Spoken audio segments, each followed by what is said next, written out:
The morning sky above the Arctic National Wildlife Refuge stretched endlessly white, broken only by the thin metallic line of the North Star Research Station's communication array piercing the horizon. Dr. Sarah Johnson pressed her face against the frost-covered window of the meteorological lab, watching ice crystals dance in the bitter wind that swept across the tundra at 30 miles per hour. The digital thermometer mounted outside read -28 degrees Fahrenheit, and the barometric pressure had been dropping steadily for the past 6 hours. Sarah's breath fogged the reinforced glass as she studied the latest satellite imagery on her tablet. The approaching weather system looked unlike anything she had seen in her 8 years studying Arctic climatology at the University of Alaska. The massive low-pressure system stretched from the Beaufort Sea to the Brooks Range, carrying with it the promise of sustained winds exceeding 60 miles per hour and temperatures that could plummet to -50 degrees or lower. What concerned her most was the storm's unusual stability. The meteorological models suggested it could maintain its intensity for 4 to 5 days, far longer than typical Arctic cyclones. She moved away from the window and walked through the station's main corridor, her insulated boots making soft squeaking sounds against the non-slip flooring. The North Star Research Station consisted of 4 interconnected prefabricated modules arranged in a cross pattern, designed to withstand extreme weather while providing maximum operational efficiency. The central hub housed the communication equipment and common areas, while the 3 extending arms contained the meteorological lab, biological research facilities, and living quarters. Each module was elevated 18 inches above the permafrost on adjustable steel supports, allowing the fierce Arctic winds to flow beneath the structure and prevent ice buildup. The station had been her home for the past 3 months, along with her 2 colleagues who had volunteered for this remote assignment. The nearest settlement, Dead Horse, lay 200 miles to the south, accessible only by helicopter or tracked vehicle during favorable weather conditions. Their mission was to collect comprehensive data on Arctic weather patterns and their impact on local wildlife populations, research that had become increasingly critical as climate patterns shifted across the polar region.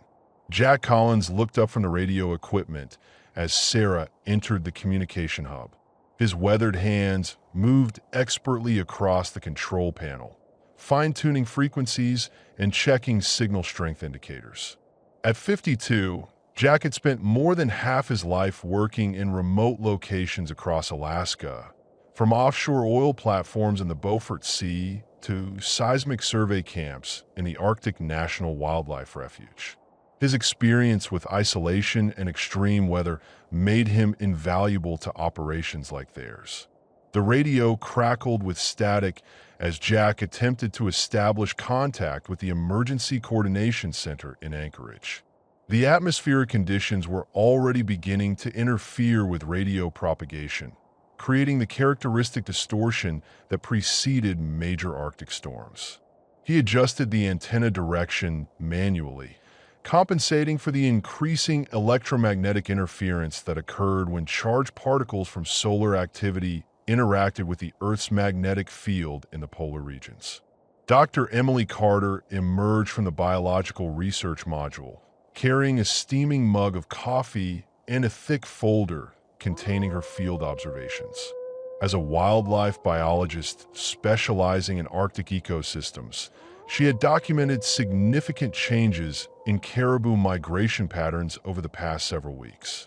The herds that typically moved through their research area in predictable seasonal routes have become increasingly erratic, often changing direction without apparent cause. Her photographs and tracking data suggested that something was disrupting the animals' traditional behavior patterns. Emily spread her research materials across the central table, organizing photographs of caribou tracks, wolf sign, and other wildlife indicators she had collected during her daily surveys. The images told a story of increasing animal activity around the station perimeter, particularly during the early morning hours when visibility was limited. Fresh tracks appeared regularly in the snow, indicating that various species were using the area as a corridor or temporary shelter from the harsh conditions. The wind outside intensified, causing the station's structure to emit low groaning sounds as it flexed against the mounting pressure. The building's designers had engineered it to withstand sustained winds of up to 80 miles per hour, but the acoustic effects could be unsettling for those unaccustomed to extended periods in such remote locations. The sound served as a constant reminder of their isolation and dependence on the station's systems for survival. Sarah returned to her meteorological instruments, recording the accelerating changes in atmospheric pressure, wind speed, and temperature. The data painted a clear picture of an approaching weather event that would test both their equipment and their preparedness. The storm's projected path would place the station directly in its center, subjecting them to the full force of Arctic conditions for an extended period. Communication with the outside world would become impossible once the storm reached full intensity, leaving them completely isolated until it passed. Jack completed his final radio check with the Emergency Coordination Center, confirming their position and supply status. The conversation was brief and professional, covering essential information about their fuel reserves, food supplies, and emergency equipment. The coordinator in Anchorage acknowledged their report and confirmed that no rescue operations will be possible once the storm arrived. They would be entirely self-sufficient until conditions improved enough to allow helicopter access to their remote location. The station's diesel generators hummed steadily in the background, providing essential power for heating, lighting, and scientific equipment. Their fuel supply was calculated to last for 3 weeks under normal operating conditions, with additional reserves available if they reduced power consumption to emergency levels. The solar panel array that supplemented their power system would be useless once the storm blocked sunlight and covered the panels with snow and ice.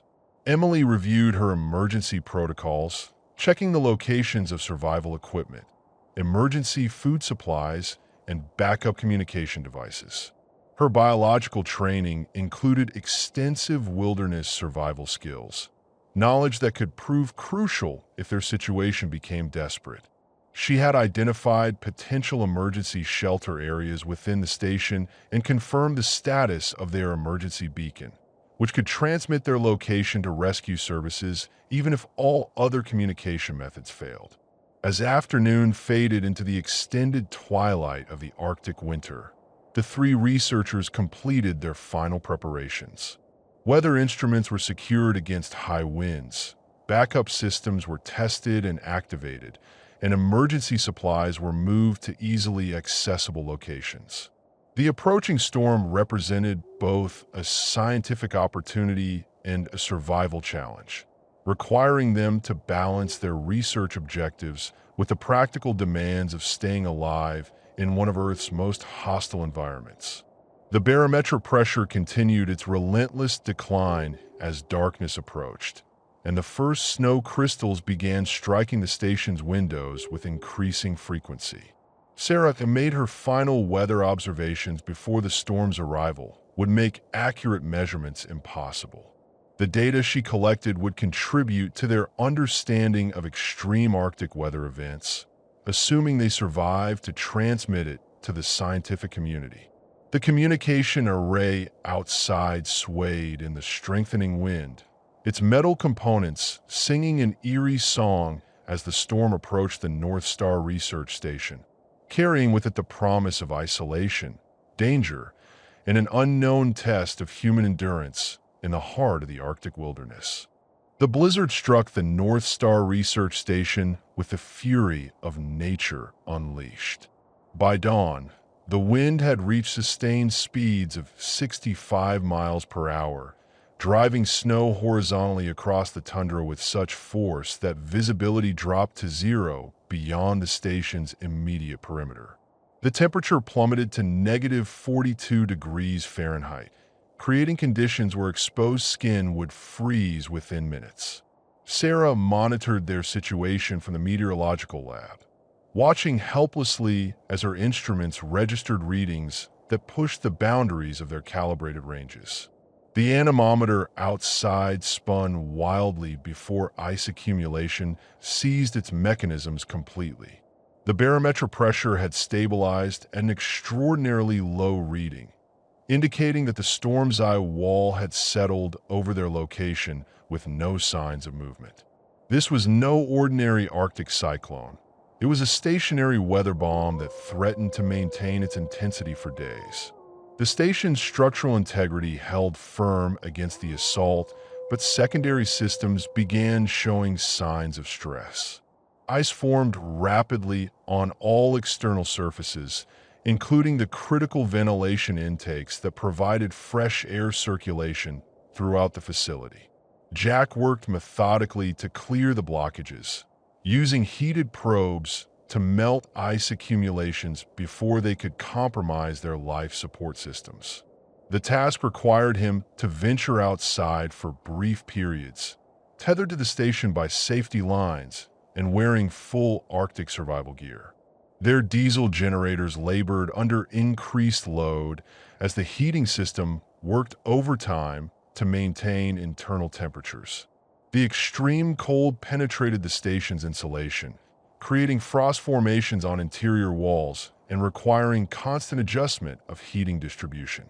Emily calculated their fuel consumption rates and realized they would need to implement conservation measures if the storm persisted beyond 72 hours. The solar panel array had disappeared completely under accumulated snow and ice, eliminating their supplementary power source. Communication with the outside world became impossible as electromagnetic interference from the storm disrupted all radio frequencies. Jack's attempts to establish contact resulted only in static and distorted signals that provided no useful information. Their satellite uplink failed when ice accumulation blocked the dish's positioning mechanism, leaving them completely isolated from civilization. The emergency beacon remained their only potential link to rescue services, but its range was limited and would only function if aircraft could fly in the area. The storm's intensity created a sensory bombardment that wore on their psychological well-being. The constant howling of wind, the rhythmic pounding of driven snow against the windows, and the periodic groaning of the station's structure under pressure created an environment of perpetual tension. Sleep became difficult as the building's movements and sounds penetrated their consciousness, reminding them constantly of their vulnerability to forces beyond their control. Emily noticed the first signs of wildlife displacement during brief moments when the storm's intensity decreased slightly. Fresh tracks appeared in the snow near the station's entrance, clearly visible despite the continuous snowfall. The patterns indicated multiple species moving through the area, possibly seeking shelter or following disrupted migration routes. She documented the sightings carefully, recognizing that the storm was affecting local animal populations as severely as it was impacting human activities. Their food supplies, while adequate for the planned research duration, took on new significance as the possibility of extended isolation became apparent. Sarah inventoried their provisions methodically, calculating consumption rates and identifying items that could be rationed if necessary. The station's emergency food reserves provided additional security, but the psychological impact of potential scarcity began to influence their decision-making processes. Jack discovered the first equipment failure when the backup generator's automatic transfer switch malfunctioned due to ice formation in its housing. The primary generator continued operating normally, but the loss of redundancy created a single point of failure that could prove catastrophic if not addressed. He spent hours working in the unheated equipment bay, his breath forming ice crystals as he cleaned contacts and replaced damaged components with spare parts from their maintenance inventory. The storm's effects extended beyond their immediate survival concerns to impact their scientific mission. Weather instruments failed progressively as ice accumulation exceeded their design tolerances. Data collection became sporadic and unreliable, compromising the research objectives that had brought them to this remote location.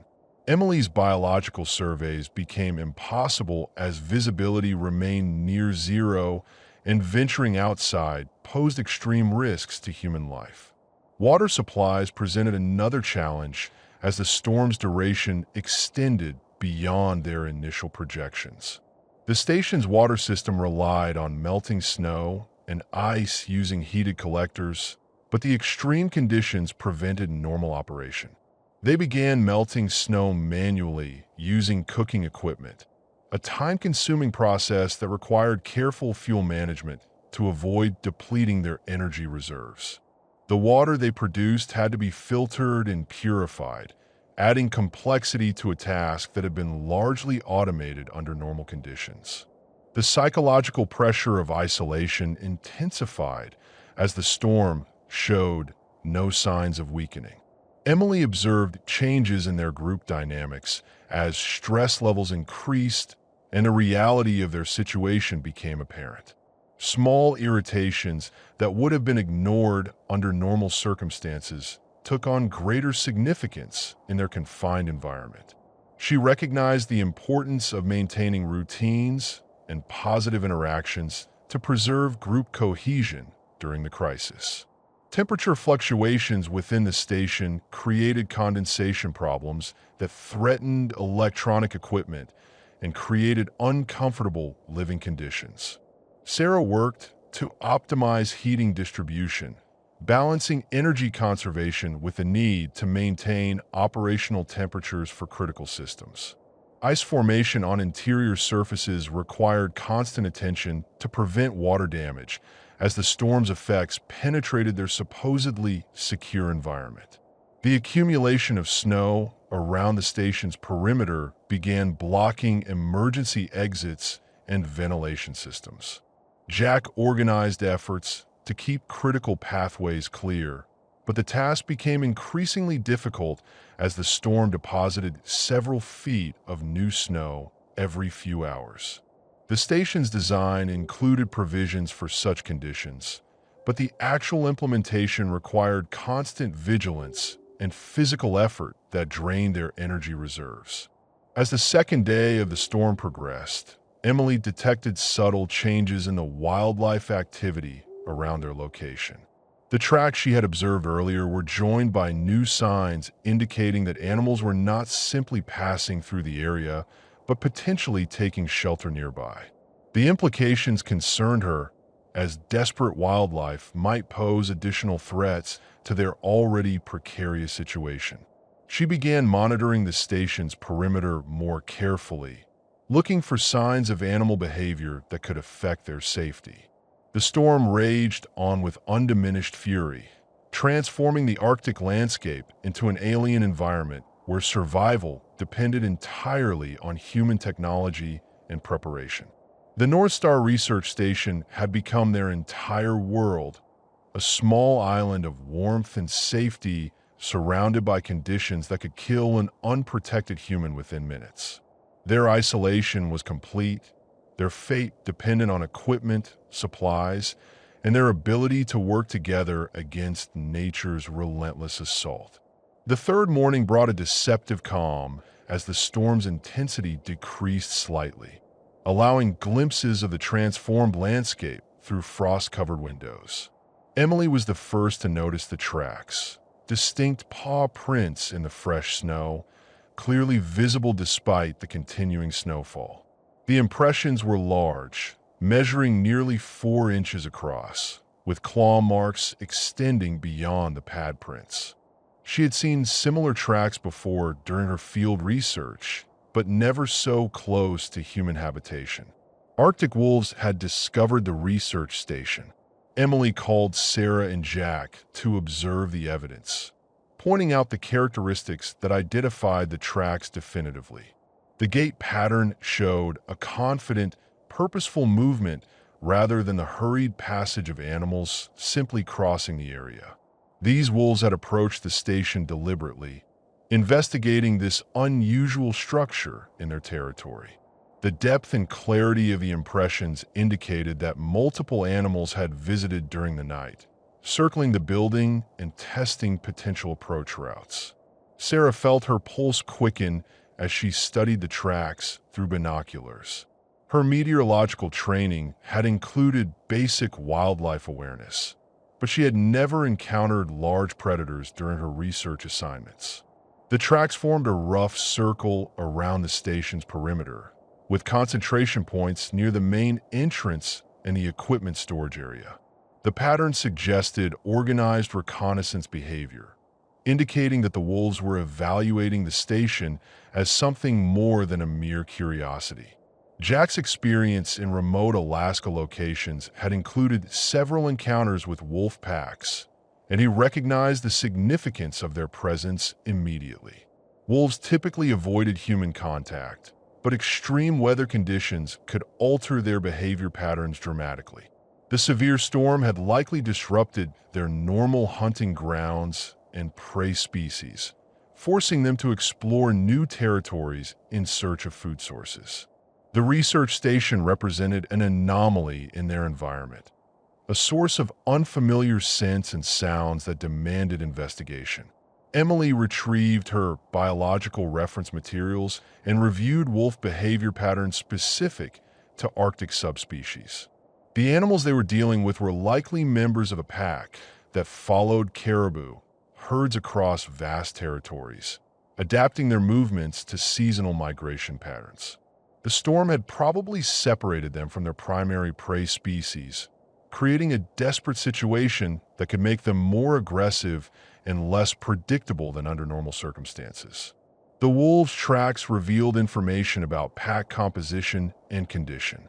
Emily counted impressions from at least 6 different animals, based on variations in paw size and stride length. The largest tracks suggested the presence of an alpha male weighing possibly 80 to 90 pounds, while smaller impressions indicated females and younger pack members. The depth of the tracks in the snow showed that the animals were still maintaining good body condition, but extended separation from food sources could change that situation rapidly. Sarah documented the wildlife encounter in her research log, recognizing its significance for understanding ecosystem dynamics during extreme weather events. The wolves' behavior provided insights into how climate disruptions affected predator-prey relationships across the Arctic region.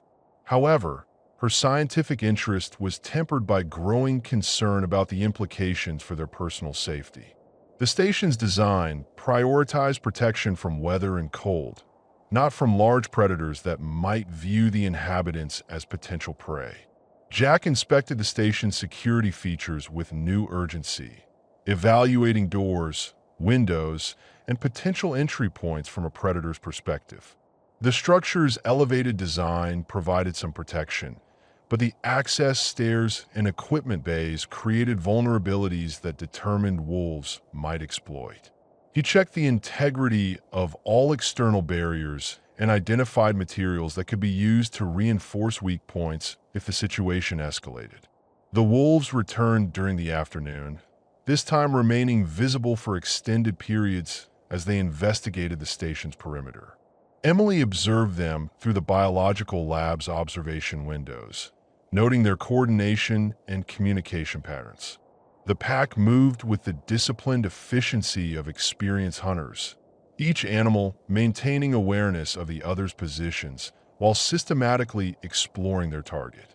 Their behavior indicated intelligence and adaptability that commanded respect even from human observers. The animals showed particular interest in the station's waste storage area and the equipment bay where food supplies were kept. Their enhanced sense of smell could detect traces of human food even through sealed containers and structural barriers. Emily realized that the wolves were not simply curious about the building itself. They had identified it as a potential food source and were evaluating methods of access. Sarah attempted to document the wolves' behavior using the station's external cameras, but ice accumulation on the lenses limited visibility and recording capability. The images she captured showed ghostly shapes moving through the blowing snow, predators perfectly adapted to conditions that challenged human survival. The wolves' thick coats and compact builds allowed them to remain active in temperatures that would quickly incapacitate unprotected humans. As evening approached, the pack's behavior became more assertive. Individual wolves approached closer to the building, testing the human scent trails around entrance areas and investigating sounds from within the station. Emily observed mounting tension in their body language. Ears forward, tails held high, movements becoming more deliberate and focused. The reconnaissance phase of their investigation appeared to be transitioning to more direct action. Jack made his first attempt to discourage the wolves using non-lethal deterrents. He activated the station's external lighting system, flooding the perimeter with bright illumination designed to overwhelm the animal's sensitive night vision. The wolves retreated initially, but returned within an hour, having adapted to the light conditions. Their persistence indicated hunger levels that overcame normal caution about human presence. The sound deterrents proved equally ineffective. Jack used the station's emergency horn system and played recorded sounds of helicopter rotors and human voices through external speakers. The wolves showed initial wariness but quickly recognized the sounds as non-threatening. Their behavior suggested previous exposure to human technology, possibly through encounters with aircraft or ground vehicles in their territory. Emily began developing contingency plans based on her knowledge of wolf behavior and pack dynamics. She identified the alpha male as the key decision-maker whose behavior would influence the entire group's actions. If they could discourage his interest in the station, the pack would likely move on to other hunting opportunities. However, if he perceived the station as a viable food source, the pack's persistence could escalate into active attempts to gain entry. The temperature outside dropped further as night fell, reaching levels that tested even the wolves' remarkable cold tolerance.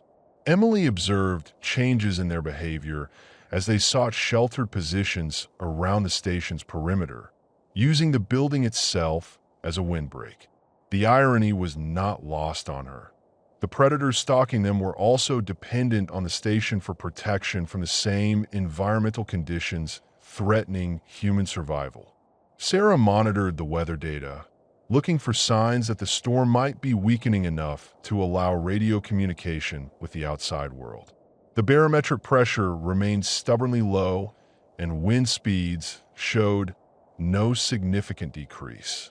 Their isolation would continue, leaving them to face the wolf pack without possibility of external assistance or advice from wildlife management authorities.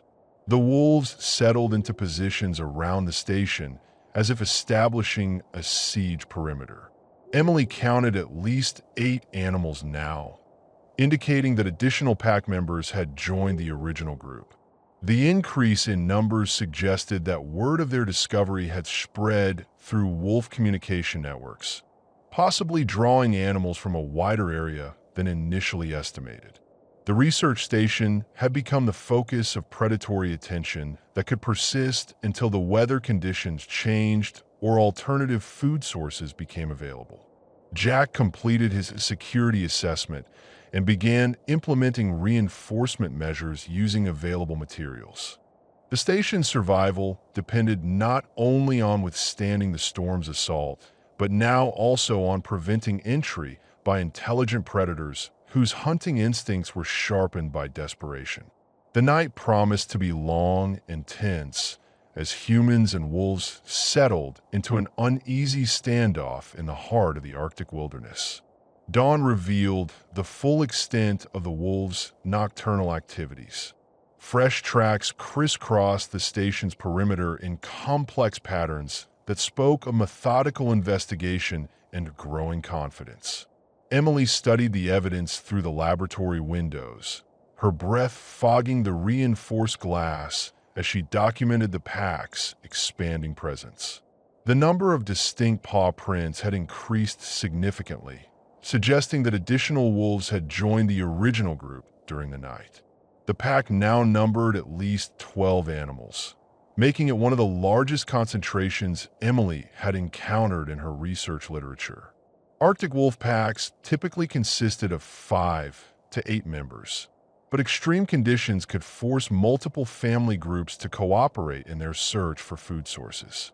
The convergence of so many predators around the research station indicated that the storm had disrupted normal hunting patterns across a wide area. Sarah noticed changes in the wolves' positioning that suggested increased coordination and purpose. Rather than wandering randomly around the building, the animals had established what appeared to be watch positions at strategic points. Several wolves maintained continuous observation of the main entrance, while others monitored the equipment bays and emergency exits. Their behavior had evolved from curiosity to active surveillance. Jack observed the pack's alpha male for the first time in full daylight, a magnificent animal whose size and bearing commanded respect even from human observers. The wolf's shoulder height approached 30 inches, and his thick winter coat added bulk that made him appear even larger. His intelligent amber eyes seemed to evaluate the station with calculating precision, assessing obstacles and opportunities with the patience of an experienced hunter. The alpha's behavior influenced the entire pack's demeanor. When he moved closer to investigate a particular area, other pack members adjusted their positions to maintain coordinated coverage. When he settled into a resting position, the pack relaxed accordingly while maintaining their vigilant watch. Emily recognized the sophisticated social dynamics that made wolf packs such effective hunting units. The pack's investigation methods demonstrated remarkable problem-solving abilities. Individual wolves tested different approaches to the building, probing for weaknesses in the structure's defenses. They investigated ventilation openings, examined the junction points where modules connected, and even attempted to climb the access stairs to reach elevated entry points. Each attempt provided information that contributed to their collective understanding of the obstacle they faced. Food scents continued to draw the wolves' attention, despite Jack's efforts to minimize odors escaping from the station. The animals could detect traces of human meals, store provisions, and even residual scents from food preparation that had occurred days earlier. Their sensitive olfactory systems provided information about the station's contents that reinforced their perception of it as a potential food source. Emily noted behavioral changes that indicated rising stress levels within the pack. The wolves' movements became more restless as hunger began to override their natural caution about human proximity. Younger pack members showed signs of agitation, pacing nervously and looking to the alpha for leadership in their increasingly desperate situation. The combination of hunger and extreme weather was pushing the pack toward more aggressive actions. The station's external cameras captured remarkable footage of wolf social interactions despite technical limitations caused by weather conditions.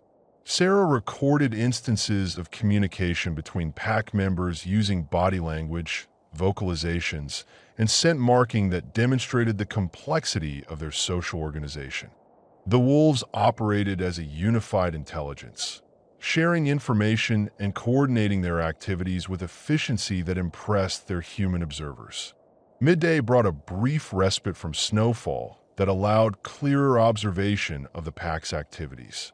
Emily counted 14 distinct animals, confirming that the group had grown beyond normal pack sizes. The additional members appear to be from different family units, recognizable by subtle variations in coat coloration and facial markings. Desperate conditions had overcome territorial boundaries that normally separated wolf families. The wolves' persistence began affecting the research team's psychological state. Sarah found herself checking the windows obsessively, monitoring the predator's positions and activities with growing anxiety.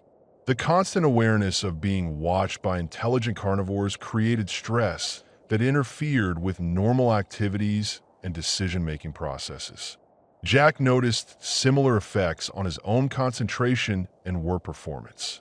Jack implemented additional security measures using materials from the station's maintenance supplies. He reinforced door frames with metal brackets and installed additional locking mechanisms that could resist animal attempts at forced entry. The equipment bays received particular attention, as their contents represented the greatest attraction for hungry predators investigating the station. The wolves demonstrated learning behavior that concerned Emily from a scientific perspective. They adapted quickly to the humans' deterrent efforts, showing decreased response to lights, sounds, and other measures that had initially caused them to retreat. Their ability to distinguish between genuine threats and harmless human activities suggested intelligence levels that made them formidable adversaries in any confrontation. Pack hunting strategies became apparent as the wolves organized their movements around the station. Emily observed coordination patterns that indicated they were treating the building as prey to be surrounded and worn down through persistent pressure. The tactics they employed would have been effective against caribou or other traditional prey species, adapted now to the unique challenge presented by human habitation. The alpha male's investigation of the station became increasingly bold throughout the afternoon.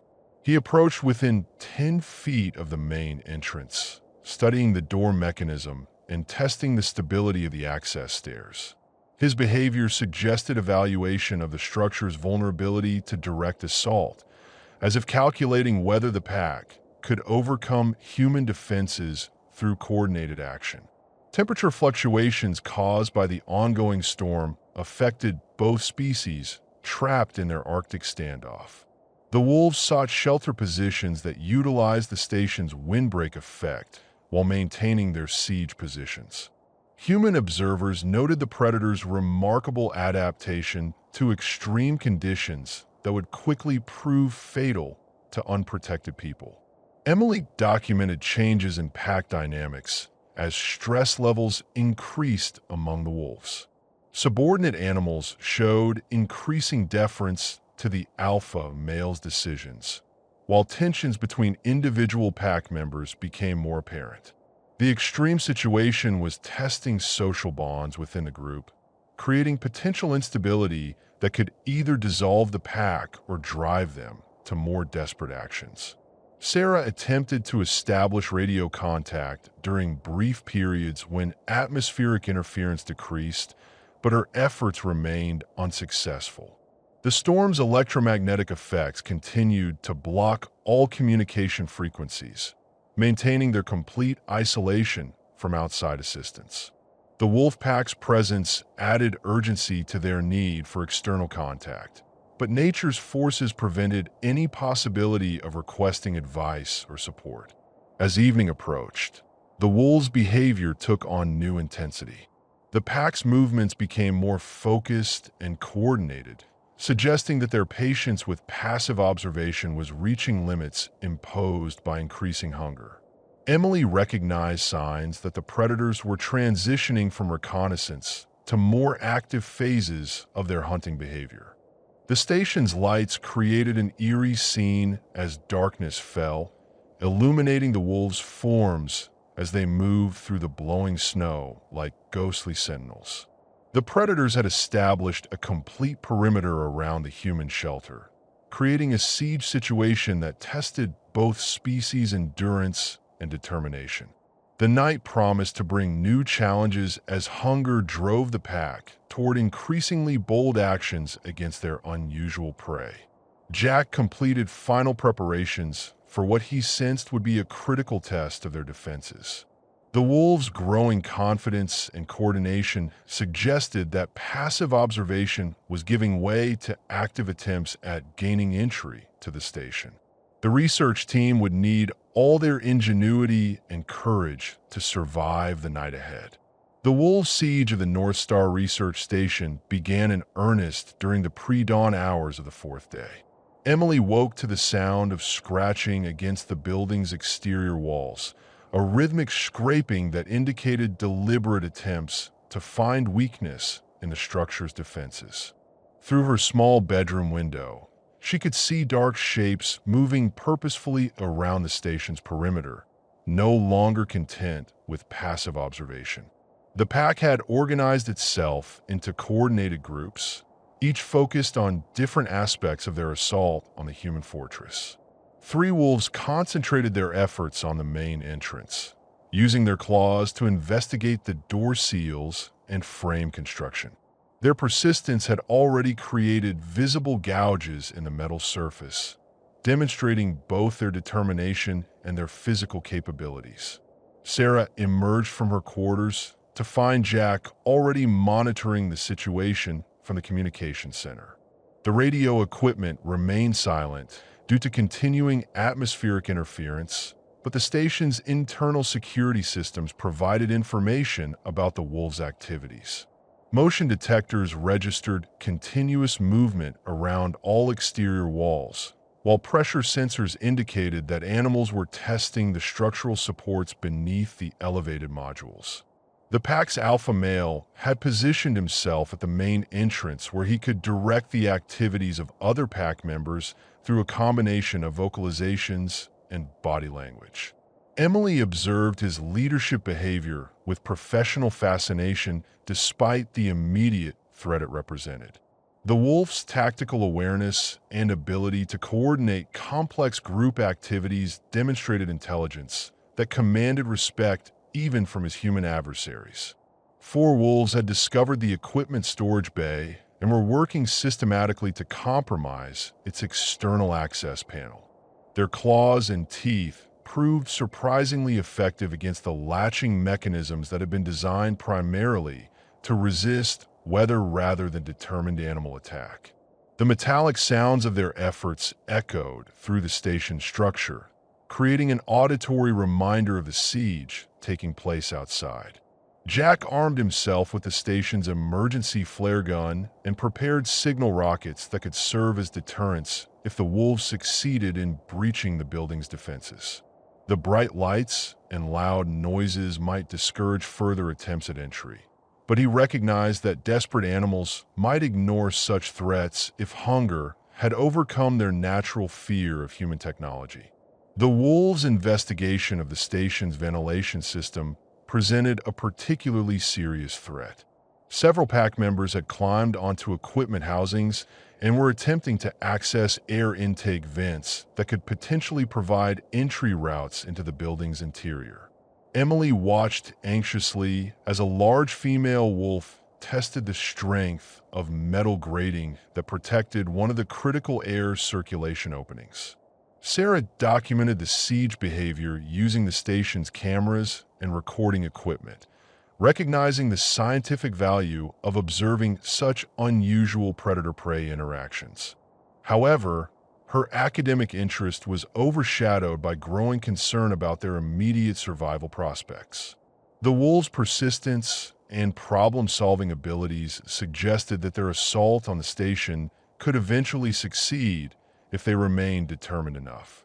The pack's hunting instincts had adapted remarkably to the challenge of penetrating human defenses. Individual wolves would attempt different approaches to the building, while others observed the results, learning from both successful and unsuccessful tactics. This collective intelligence made them increasingly effective at identifying and exploiting potential vulnerabilities in the station's construction. Food sense continued to motivate the wolves' persistent efforts. Despite Jack's attempts to eliminate odor sources, the animals could detect traces of stored provisions and recent meals that indicated the abundance waiting inside the building. Their enhanced sensory capabilities provided constant reinforcement for their belief that the station contained the food resources they desperately needed. The psychological pressure of being under siege began affecting the research team's decision-making abilities. Emily found herself startled by routine sounds from the building's systems, while Sarah experienced difficulty concentrating on her meteorological observations. Jack maintained better composure due to his extensive experience with challenging situations, but even he showed signs of increasing tension. The wolves demonstrated remarkable endurance in their siege activities, maintaining coordinated pressure on multiple points simultaneously without apparent fatigue. Their Arctic adaptations allowed them to remain active in conditions that would quickly exhaust humans, giving them significant advantages in any extended confrontation. The pack could sustain their assault for days if necessary, while the humans were limited by food supplies and psychological endurance. Jack attempted to discourage the wolves using the station's external lighting system, creating strobing patterns designed to overwhelm their sensitive vision. The initial response showed promise as several animals retreated from the building, but they returned within an hour, having adapted to the light-based deterrent. Their ability to overcome human countermeasures demonstrated learning capabilities that made them increasingly dangerous adversaries.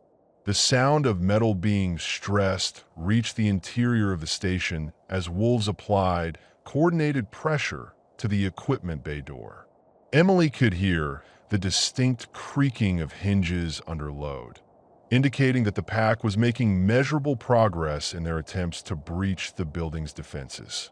The door had not been designed to resist the sustained assault of multiple large predators working in coordination. Sarah attempted emergency radio broadcasts despite the continuing interference, hoping that improving atmospheric conditions might allow brief contact with rescue services. Her efforts produced only static and distorted signals, confirming that they remained completely isolated from outside assistance. The wolf pack's success or failure would depend entirely on the confrontation between human technology and predatory determination. The pack's coordination improved throughout the morning as individual wolves learned to support each other's efforts.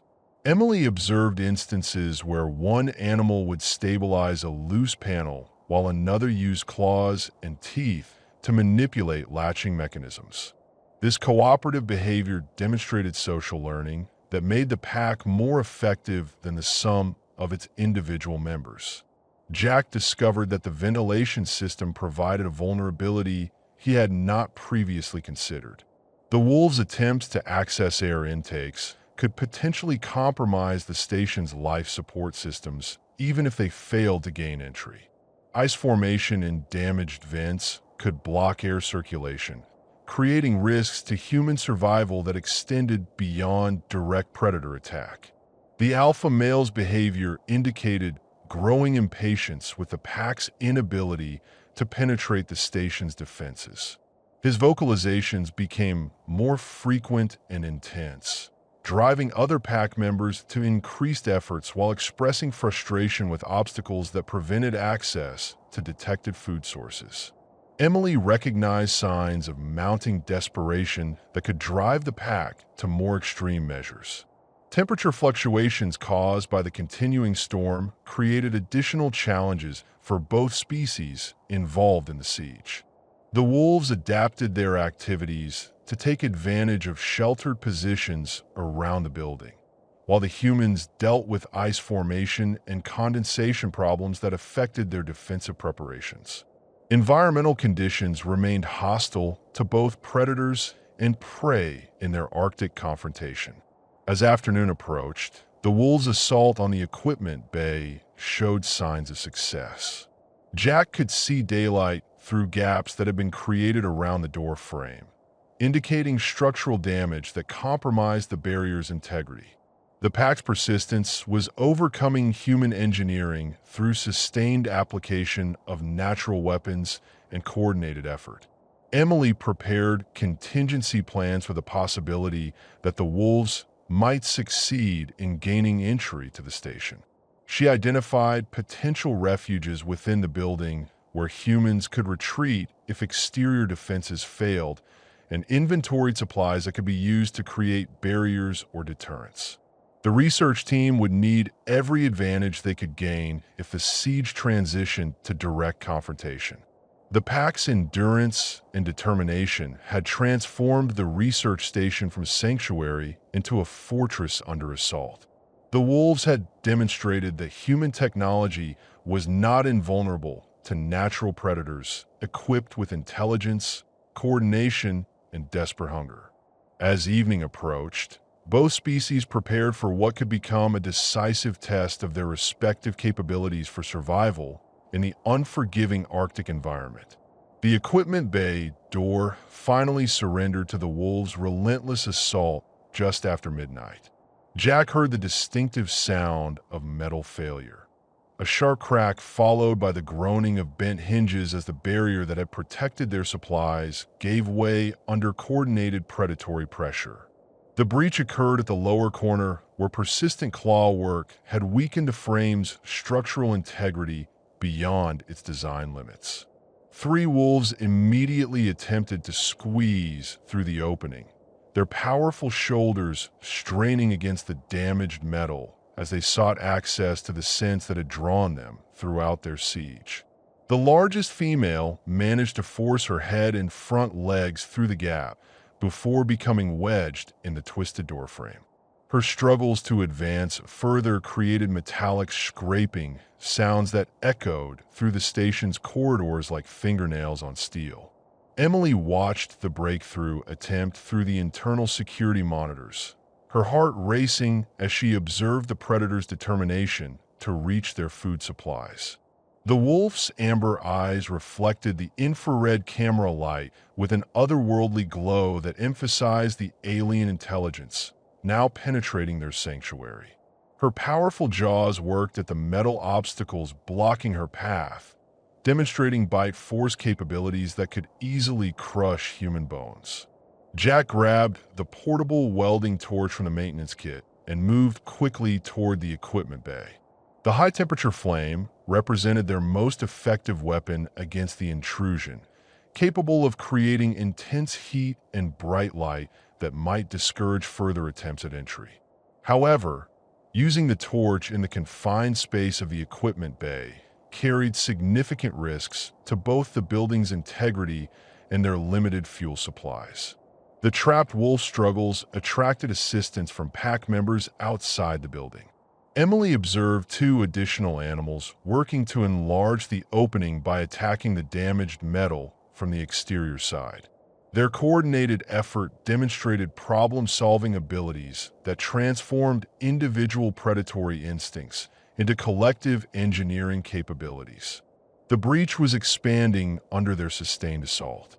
Sarah established emergency communications protocols using their backup systems, preparing to activate the emergency beacon if the situation deteriorated beyond their ability to maintain control.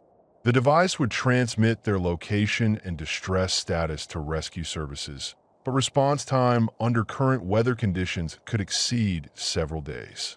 Their immediate survival depended on preventing the wolves from gaining full access to the station's interior.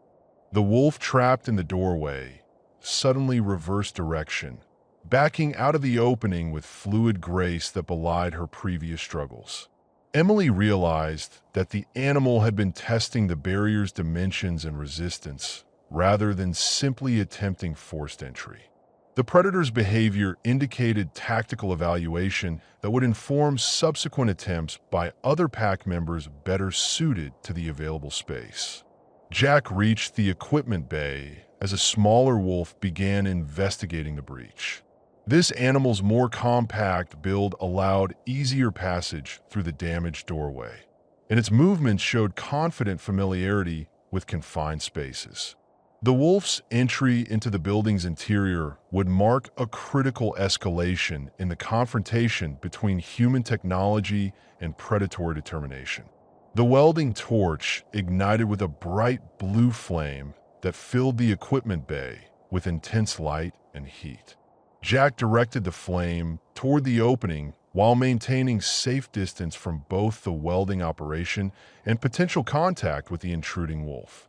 The brilliant light and unfamiliar sounds caused the animal to retreat temporarily, but its withdrawal appeared tactical rather than fear-based. Emily monitored the pack's response to Jack's defensive measures through the external cameras.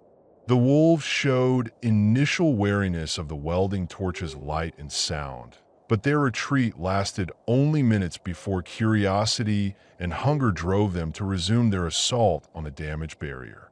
The pack's ability to adapt quickly to human countermeasures made them increasingly dangerous adversaries.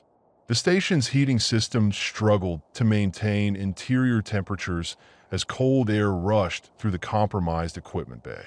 Sarah adjusted power distribution to compensate for the additional thermal load while monitoring their fuel consumption rates.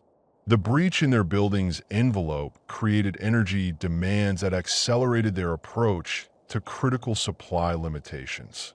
Jack began welding metal patches over the damaged areas using spare materials from the maintenance inventory.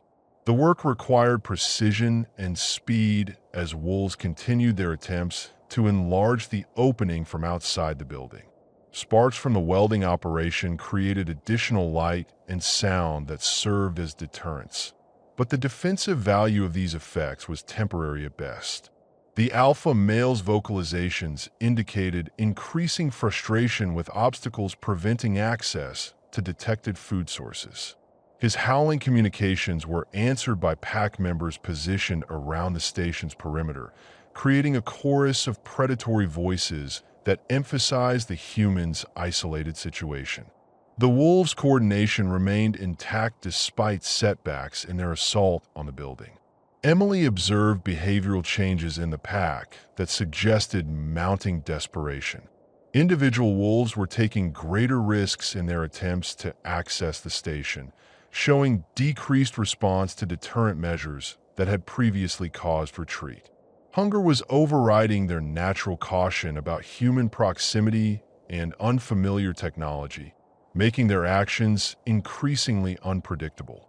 The welding repairs created a temporary barrier, but Jack recognized that the patch would not withstand sustained predatory assault. The wolves had demonstrated their ability to overcome the station's original construction through persistent effort, and they would likely adapt their tactics to address the new obstacles he had created. The defense bought time rather than providing permanent solutions. Sarah attempted to calculate their remaining endurance based on current consumption rates of fuel, food, and other essential supplies. The wolves' breach of the building envelope had accelerated their resource depletion while adding psychological stress that affected decision-making capabilities.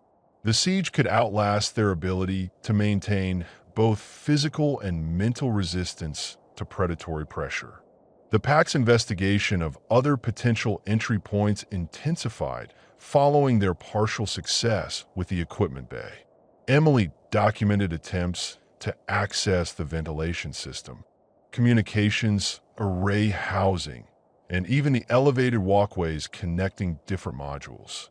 The wolves' systematic evaluation of every possible weakness demonstrated intelligence that made them formidable opponents in any extended confrontation. Jack's welding operations consumed significant quantities of their limited fuel supplies while producing temporary defenses that might not survive another coordinated assault. The mathematics of resource management were working against the humans' survival prospects, especially if the storm continued to prevent outside assistance. Every countermeasure they implemented carried costs that brought them closer to critical supply shortages. The wolf pack settled into positions around the station for extended siege operations, demonstrating endurance that could outlast human resources. Their Arctic adaptations allowed them to remain active in conditions that challenged human survival even with technological assistance. The predators had time on their side in addition to superior numbers and environmental adaptation. Emily recognized that the wolves' success in breaching the equipment bay had changed the fundamental dynamics of their confrontation. The pack now possessed proof that human defenses could be overcome through persistent effort, knowledge that would inform their subsequent attempts to gain access to the station's interior. The psychological impact of their breakthrough would motivate continued assault on other potential entry points. The repair work continued through the night as Jack struggled to maintain the building's integrity against intelligent predators who had demonstrated their ability to overcome human engineering. The welding torch's fuel supply dwindled with each patch and reinforcement, bringing them closer to the point where defensive options would be exhausted. The station's sanctuary was proving less secure than its designers had intended. As dawn approached, both species prepared for another day of siege warfare in the Arctic wilderness. The wolves had shown that human technology was vulnerable to natural determination and intelligence, while the research team faced the sobering realization that their survival depended on limited resources and equipment against predators who possessed time, numbers, and environmental advantages in their remote battlefield. The seventh dawn brought no respite from the wolves' relentless siege. Emily woke to the sound of metal being torn, a grinding, scraping cacophony that indicated the pack had found a new point of attack. Through the frost-covered window of her quarters, she could see several wolves working in coordination to dismantle the ventilation housing on the communications module. Their systematic approach to destroying human infrastructure demonstrated problem-solving abilities that transcended mere animal instinct. Jack discovered that the wolves had learned to identify the station's most vulnerable components through their previous assault experiences. Rather than continuing their attack on his reinforced equipment bay door, they had shifted their focus to the heating system's external components. Two large males were methodically destroying the primary air intake assembly, using their claws and teeth to shred the protective screening and insulation materials. The damage to the ventilation system created immediate life support challenges that threatened human survival more directly than the wolves' attempts at physical entry. Sarah monitored interior air quality indicators that showed increasing carbon dioxide levels as the building's atmospheric circulation systems struggled to function with compromised external components. The pack's destruction of critical infrastructure could kill the research team, even without gaining access to the station's interior. Emily observed the alpha male directing pack activities with tactical sophistication that impressed her scientific training. The wolf had identified cause and effect relationships between specific components and the station's operational capabilities, focusing destructive efforts on systems that would degrade human survival prospects. This strategic thinking elevated the pack's threat level beyond simple predatory behavior. The station's backup life support systems activated automatically as primary ventilation failed, but their operational duration was limited by power consumption and component reliability. Jack calculated that emergency atmospheric processing could sustain 3 people for approximately 18 hours under optimal conditions. The wolves' infrastructure assault had introduced time pressure that worked in favor of the predators' endurance advantages. Jack attempted to repair the ventilation damage using spare parts and improvised materials, but working outside the building exposed him to both extreme weather conditions and direct predatory attack. The wolves showed keen interest in his maintenance activities, approaching within striking distance as he struggled to restore critical systems. Their behavior indicated recognition that preventing repairs would accelerate their siege's success. Sarah established emergency protocols for managing deteriorating air quality, including procedures for rationing oxygen and reducing metabolic demands through decreased activity levels. The research team would need to minimize physical exertion and energy consumption to extend their survival time while seeking solutions to their ventilation crisis. The wolves' strategic assault had created multiple simultaneous threats to human survival. The pack's destruction of external equipment accelerated throughout the morning as individual wolves learned effective techniques for dismantling human technology. Emily documented instances of knowledge transfer between pack members, with successful destructive methods being copied and refined by other animals. This collective learning process made their assault increasingly efficient and devastating. Jack's repair attempts were hampered by the wolves' continuous interference and the extreme weather conditions that made external work extremely dangerous. Ice formation on tools and components slowed progress, while wind and snow reduced visibility to near zero. The predators showed no signs of fatigue or decreased determination despite days of sustained siege activities. The communications array suffered major damage when 3 wolves managed to topple one of its support structures through coordinated pulling and pushing efforts. The collapse eliminated their remaining potential for outside contact, while demonstrating the pack's ability to overcome engineering obstacles through teamwork. Their isolation from rescue services was now complete regardless of weather conditions. Emily noticed behavioral changes in the pack that indicated adaptation to extended siege operations. The wolves had established rest schedules that maintained continuous pressure on the station while allowing individual animals to recover their energy. This organized approach to sustained assault demonstrated social coordination that made them more effective than simple predatory aggregations. The heating system's failure created cascading problems throughout the station as interior temperatures began dropping toward levels that would threaten human survival. Sarah redistributed power to emergency heating elements while calculating their remaining fuel supplies against the increased demand. The wolves' infrastructure damage was forcing critical resource consumption that accelerated their approach to supply exhaustion. Jack discovered that the pack had learned to recognize and target specific components based on their apparent importance to human activities. The wolves showed particular interest in power cables, fuel lines, and ventilation assemblies, focusing their destructive efforts on systems that supported human habitation. Their target selection demonstrated understanding of technological dependencies that made their assault remarkably effective. The station's emergency beacon activated automatically when life support systems detected critical failures in atmospheric processing equipment. The distress signal would alert rescue services to their situation, but response time under current conditions remained measured in days rather than hours. The beacon's transmission also attracted additional wolves to their location, increasing the pack size and assault intensity. Emily documented the emergence of specialized roles within the pack as individual wolves developed expertise in different aspects of infrastructure destruction.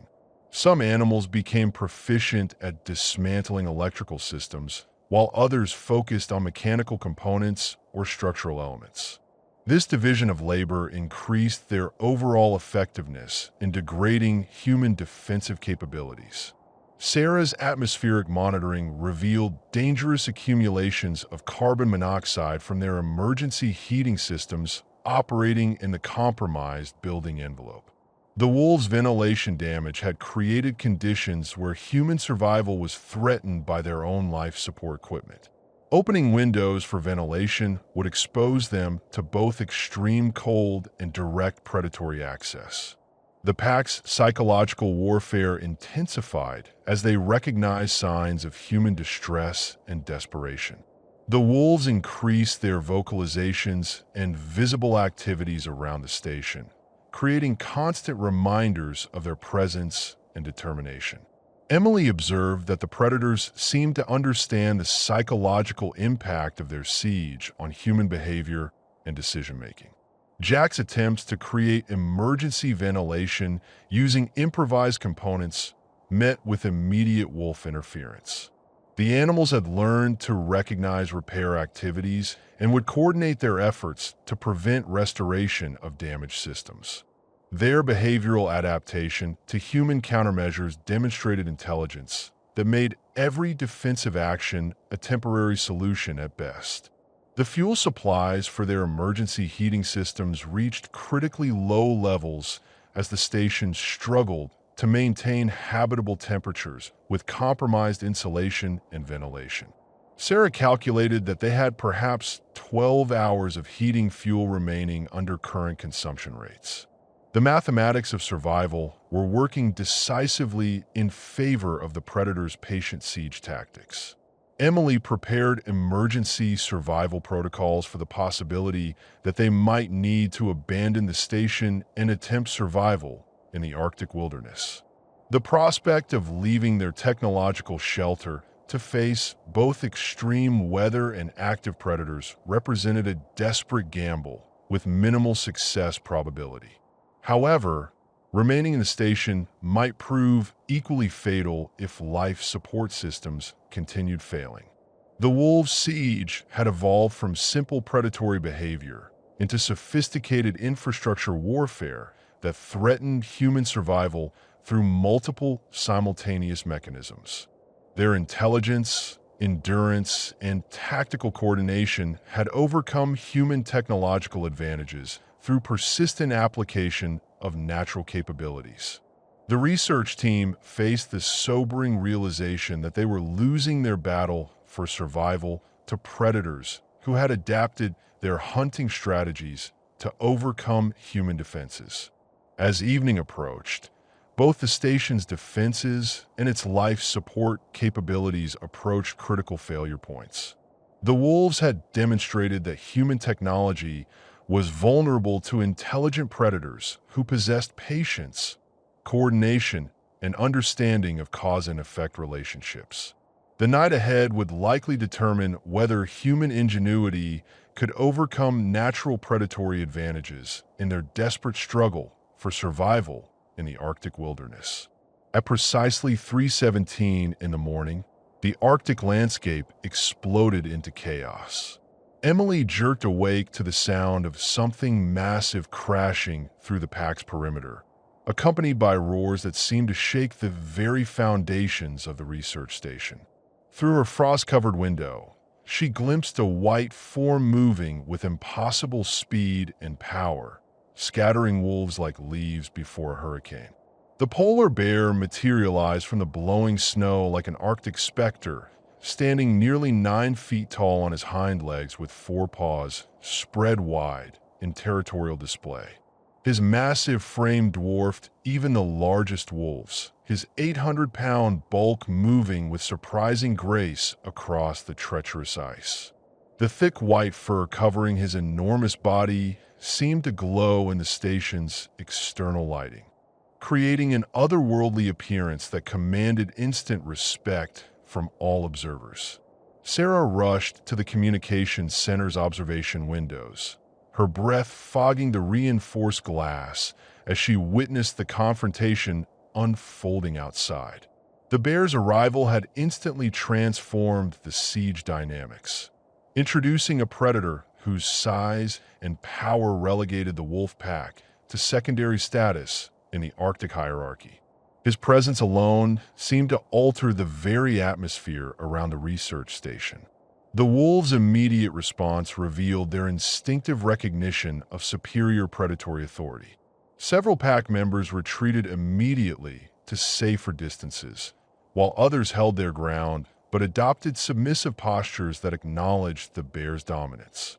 The alpha male wolf, who had led their systematic assault on the station, now faced a challenger whose physical superiority was undeniable.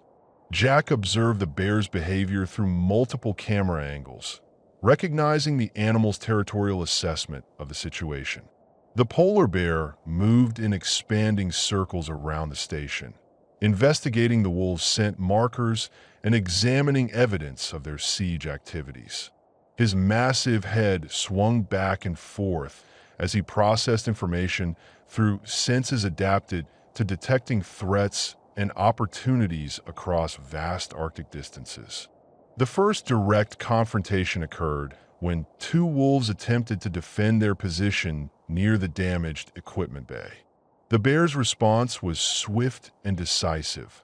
A powerful swipe of his forepaw sent one wolf tumbling across the snow, while the other retreated rapidly to rejoin the pack. The demonstration of raw physical power established clear hierarchical relationships without requiring lethal violence. Emily documented the bear's territorial marking behavior as he moved around the station's perimeter.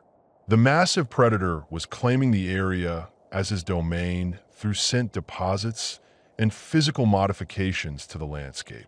His actions indicated that the research station had become the center of his temporarily established territory, placing human inhabitants under his protection, whether intentionally or through circumstance. The wolf pack's coordination began fragmenting under pressure from the bear's presence.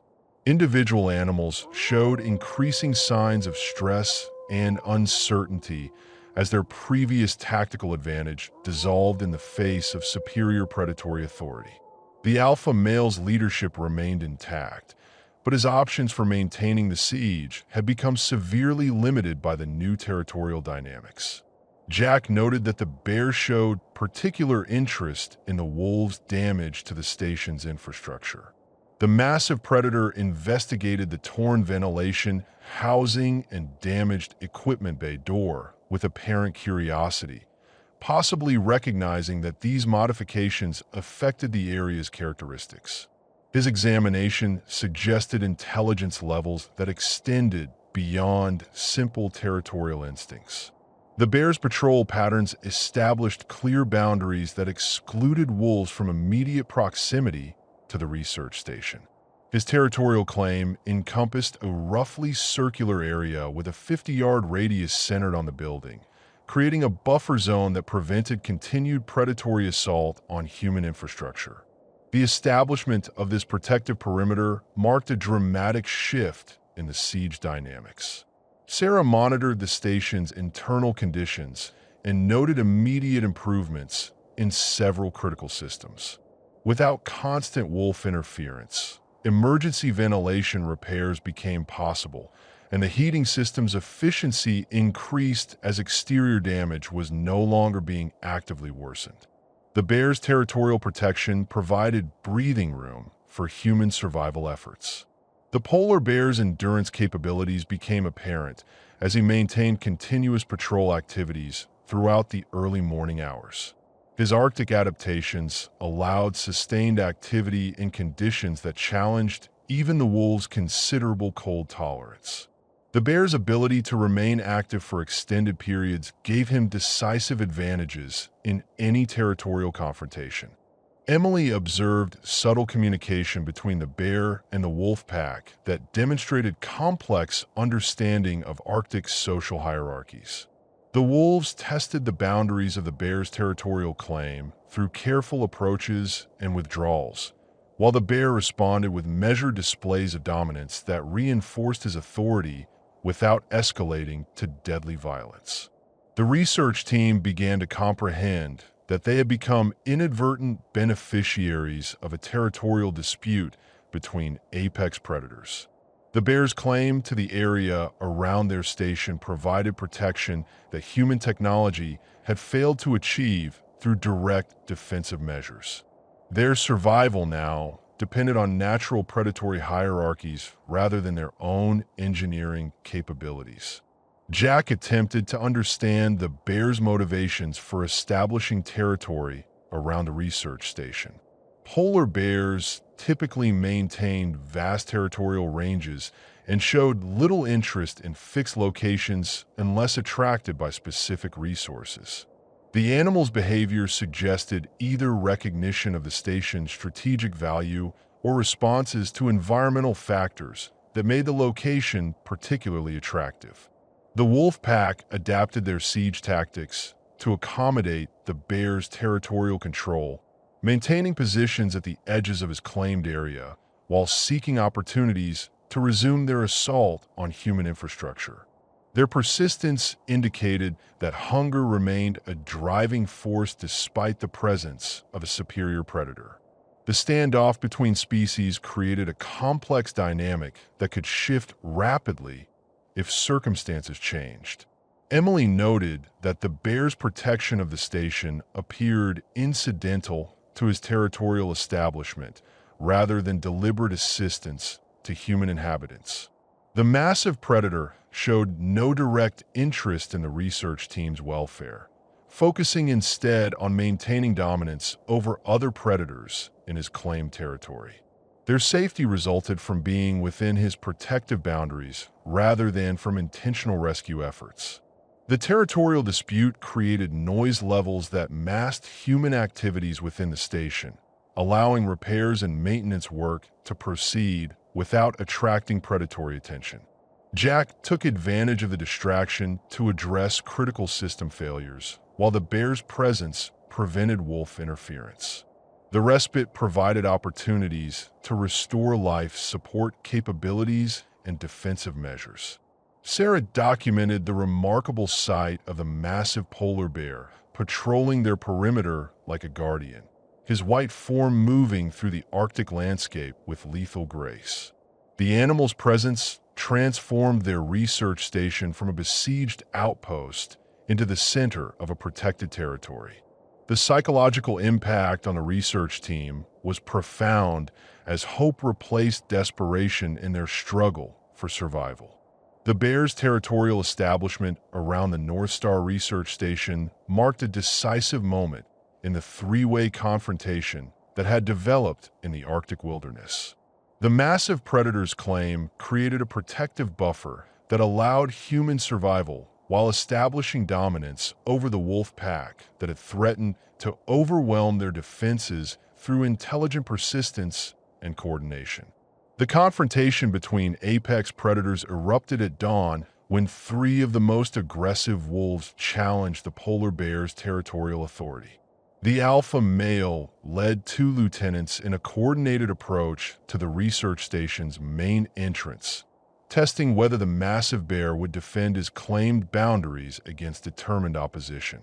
Their advance represented either desperate hunger overriding survival instincts or calculated assessment of the bear's commitment to territorial defense.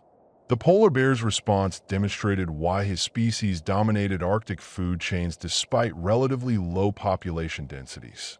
Rising to his full 9-foot height on hind legs, he issued a roar that seemed to shake ice crystals from the air itself. The sound carried across the tundra for miles, announcing his presence to any predators within hearing range while establishing acoustic dominance over the immediate area. Emily watched through binoculars as the bear dropped to all fours and moved toward the challenging wolves with deceptive speed. Despite his massive bulk, he covered ground with flowing efficiency that belied his 800-pound weight. His powerful limbs propelled him across snow and ice with grace that demonstrated perfect adaptation to Arctic terrain and conditions. The lead wolf met the bear's charge with remarkable courage, launching himself at the massive predator's throat in an attack that would have proven lethal against smaller opponents. However, the bear's thick neck fur and underlying muscle mass absorbed the impact, while his superior reach allowed devastating counterattack capabilities. One massive forepaw struck the wolf with enough force to send him tumbling across the frozen ground. Jack observed the tactical dynamics of the confrontation through multiple camera angles, noting how the wolves attempted to use their superior numbers and agility against the bear's overwhelming size and power advantages. The second wolf circled to attack from the bear's blind side, while the third attempted to distract him with frontal feints. Their coordination demonstrated the pack hunting strategies that made wolves successful predators. The bear's combat experience became apparent as he adapted quickly to multiple opponents attacking from different angles. His massive head tracked the circling wolves while his body position protected vulnerable areas from coordinated assault. When the second wolf launched his attack, the bear pivoted with surprising speed and caught the animal with a backhanded swipe that demonstrated both power and precision. Emily documented the wolves' retreat as they recognized the futility of direct confrontation with a fully committed polar bear. The injured animals limped away from the immediate conflict zone while their packmates maintained positions at safer distances. However, their withdrawal appeared tactical rather than final, suggesting that future challenges remained possible if circumstances changed. The bear's dominance display continued for several minutes after the wolves' retreat, ensuring that his territorial claim was thoroughly established and understood by all observers. He marked several prominent locations around the station's perimeter with scent deposits while maintaining aggressive postures that reinforced his authority over the disputed territory. Sarah noted immediate changes in the wolf pack's behavior following their unsuccessful challenge to the bear's dominance. The animals showed increased caution in their movements and reduced the intensity of their vocalizations. The psychological impact of their defeat had clearly affected pack morale and confidence in their ability to overcome the obstacles preventing access to the research station. The injured wolves received attention from other pack members, demonstrating social bonds that transcended simple hunting partnerships. Emily observed grooming behaviors and protective positioning that indicated genuine concern for injured companions. However, the pack's overall focus remained on the food sources they believed existed within the human facility. Jack assessed damage to the station's systems and found that the bear's territorial protection had prevented further wolf interference with critical infrastructure. The heating and ventilation systems operated more efficiently without constant predatory assault, while emergency repairs became possible without fear of immediate animal attack. The respite provided opportunities to address accumulated maintenance issues. The polar bear established patrol routes that covered his entire territorial claim systematically, ensuring continuous surveillance of potential threats and challengers. His movements created a predictable schedule that both wolves and humans could observe and adapt to. The regularity of his activities suggested intelligence and planning capabilities that extended beyond instinctive territorial behavior. Emily noted that the bear showed particular interest in areas where the wolves had caused the most damage to the station's external systems. His investigation of human technology appeared curious rather than hostile, suggesting that he recognized the artificial nature of their shelter without viewing it as a threat to his territorial interests. The wolf pack's adaptation to the new territorial dynamics involved repositioning to areas outside the bear's claimed boundaries while maintaining visual contact with the research station. Their persistence indicated that hunger remained a driving force despite setbacks in their siege efforts. The standoff between predator species created unstable equilibrium that could shift if environmental pressures changed. Jack implemented repairs to critical systems while the bear's presence provided security from wolf interference. The welding equipment and other tools could be used without fear of immediate predatory attack, allowing restoration of heating efficiency and structural integrity. The bear's territorial protection was proving more effective than any human defensive measure they had attempted. The bear's feeding behavior became apparent when he discovered a seal breathing hole approximately 200 yards from the research station. His patient hunting technique involved motionless waiting beside the opening for hours at a time, demonstrating the specialized skills that made polar bears successful marine predators. This activity suggested that his territorial claim included established hunting grounds, Sarah documented the remarkable transformation of their situation from desperate siege to protected sanctuary through the intervention of natural predatory hierarchies. The research team had become inadvertent beneficiaries of territorial disputes between species whose conflicts operated according to rules that transcended human understanding or control. The psychological impact on the research team was profound as stress levels decreased and hope replaced desperation in their daily activities. Emily observed improvements in sleep patterns, decision-making capabilities, and general morale as the immediate threat of predatory attack diminished under the bear's territorial protection. The wolf pack's behavior indicated continuing evaluation of opportunities to resume their assault on the research station. Individual wolves tested the boundaries of the bear's territorial claim through careful approaches and rapid retreats, seeking weaknesses in his defensive perimeter. Their patience and persistence suggested that the territorial dispute was far from permanently resolved. Jack calculated that their supply situation had improved significantly due to reduced stress on heating and life support systems. The bear's protection allowed more efficient resource utilization while preventing further damage to critical infrastructure.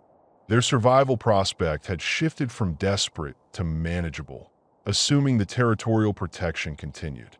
Emily recognized that their safety remained dependent on factors beyond human control or understanding. The bear's motivations for territorial establishment around their station were unclear, and his protection could be withdrawn as suddenly as it had been granted. The research team's survival hung in the balance of natural processes that operated according to Arctic law rather than human logic. The confrontation between apex predators had established a temporary equilibrium that favored human survival, but the stability of this arrangement remained uncertain. The bear's dominance was clear, but environmental pressures could force changes in territorial relationships that might expose the research team to renewed predatory pressure from the persistent wolf pack. The polar bear's territorial establishment entered a phase of systematic boundary maintenance that transformed the research station's surroundings into a clearly defined domain. Emily observed the massive predator's methodical approach to marking and patrolling his claimed area, noting behaviors that demonstrated sophisticated understanding of territorial concepts and enforcement strategies.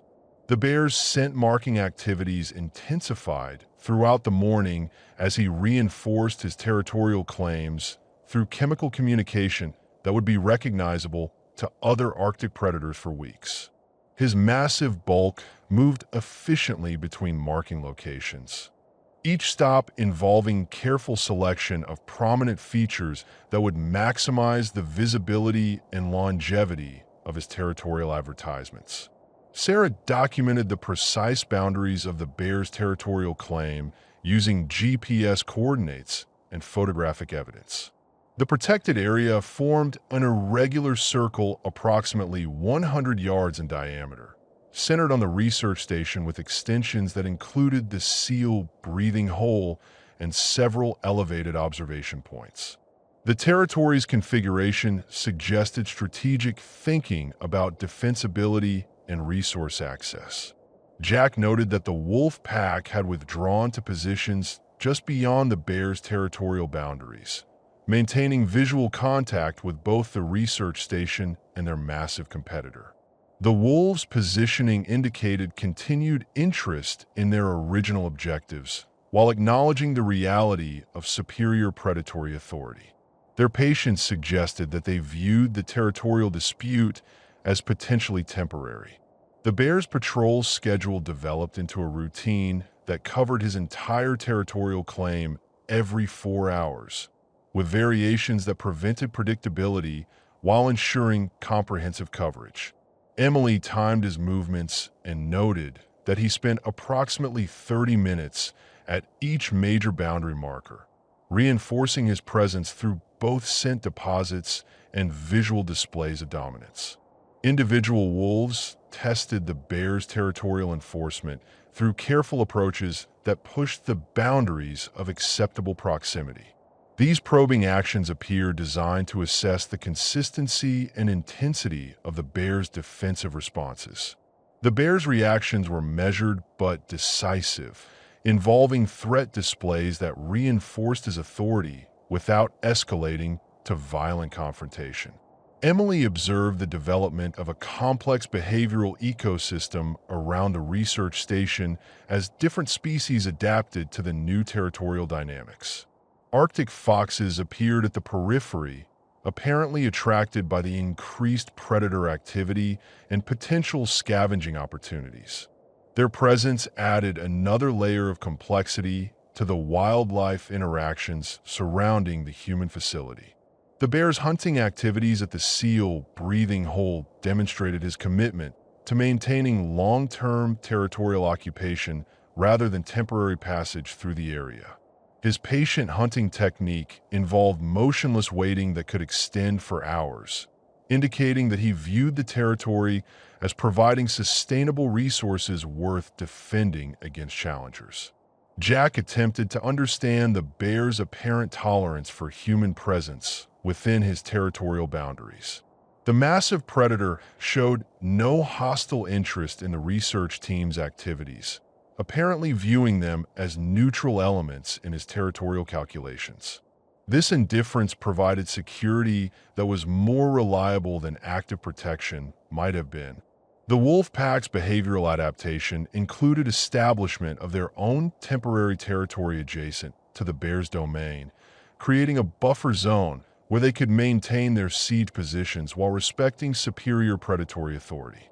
Their territorial organization demonstrated social flexibility that allowed them to persist in their objectives despite major environmental changes. Sarah monitored weather conditions and noted that the storm was beginning to show signs of weakening after nearly a week of intense activity. Barometric pressure readings indicated gradual stabilization, while wind speeds decreased intermittently to levels that might eventually allow aircraft operations. The prospect of external contact remained distant, but no longer impossible. The bear's interaction with the damaged station infrastructure revealed curiosity about human technology without apparent recognition of its functional purposes. He investigated the torn ventilation, housing, and damaged equipment bay door with the same methodical attention he devoted to natural features within his territory. His examinations appeared to catalog unusual elements rather than assess potential threats. Emily documented instances of interspecies communication between the bear and wolves that suggested mutual recognition of territorial boundaries and behavioral expectations. The exchanges involved primarily visual signals and positioning rather than vocalizations, indicating sophisticated understanding of Arctic social hierarchies that transcended species boundaries. The research team's daily routines adapted to accommodate their massive protector's presence and schedule. Jack timed maintenance activities to coincide with the bear's patrol absences, while Sarah and Emily organized their scientific observations around his territorial activities. The bear's predictable behavior patterns allowed them to plan activities that minimized potential conflicts. Jack discovered that the bear's territorial protection extended to preventing scavenger species from accessing the station's vicinity, eliminating potential sources of contamination and equipment damage. Arctic foxes and ravens maintained respectful distances from the area, recognizing the polar bear's dominance and avoiding actions that might provoke territorial responses.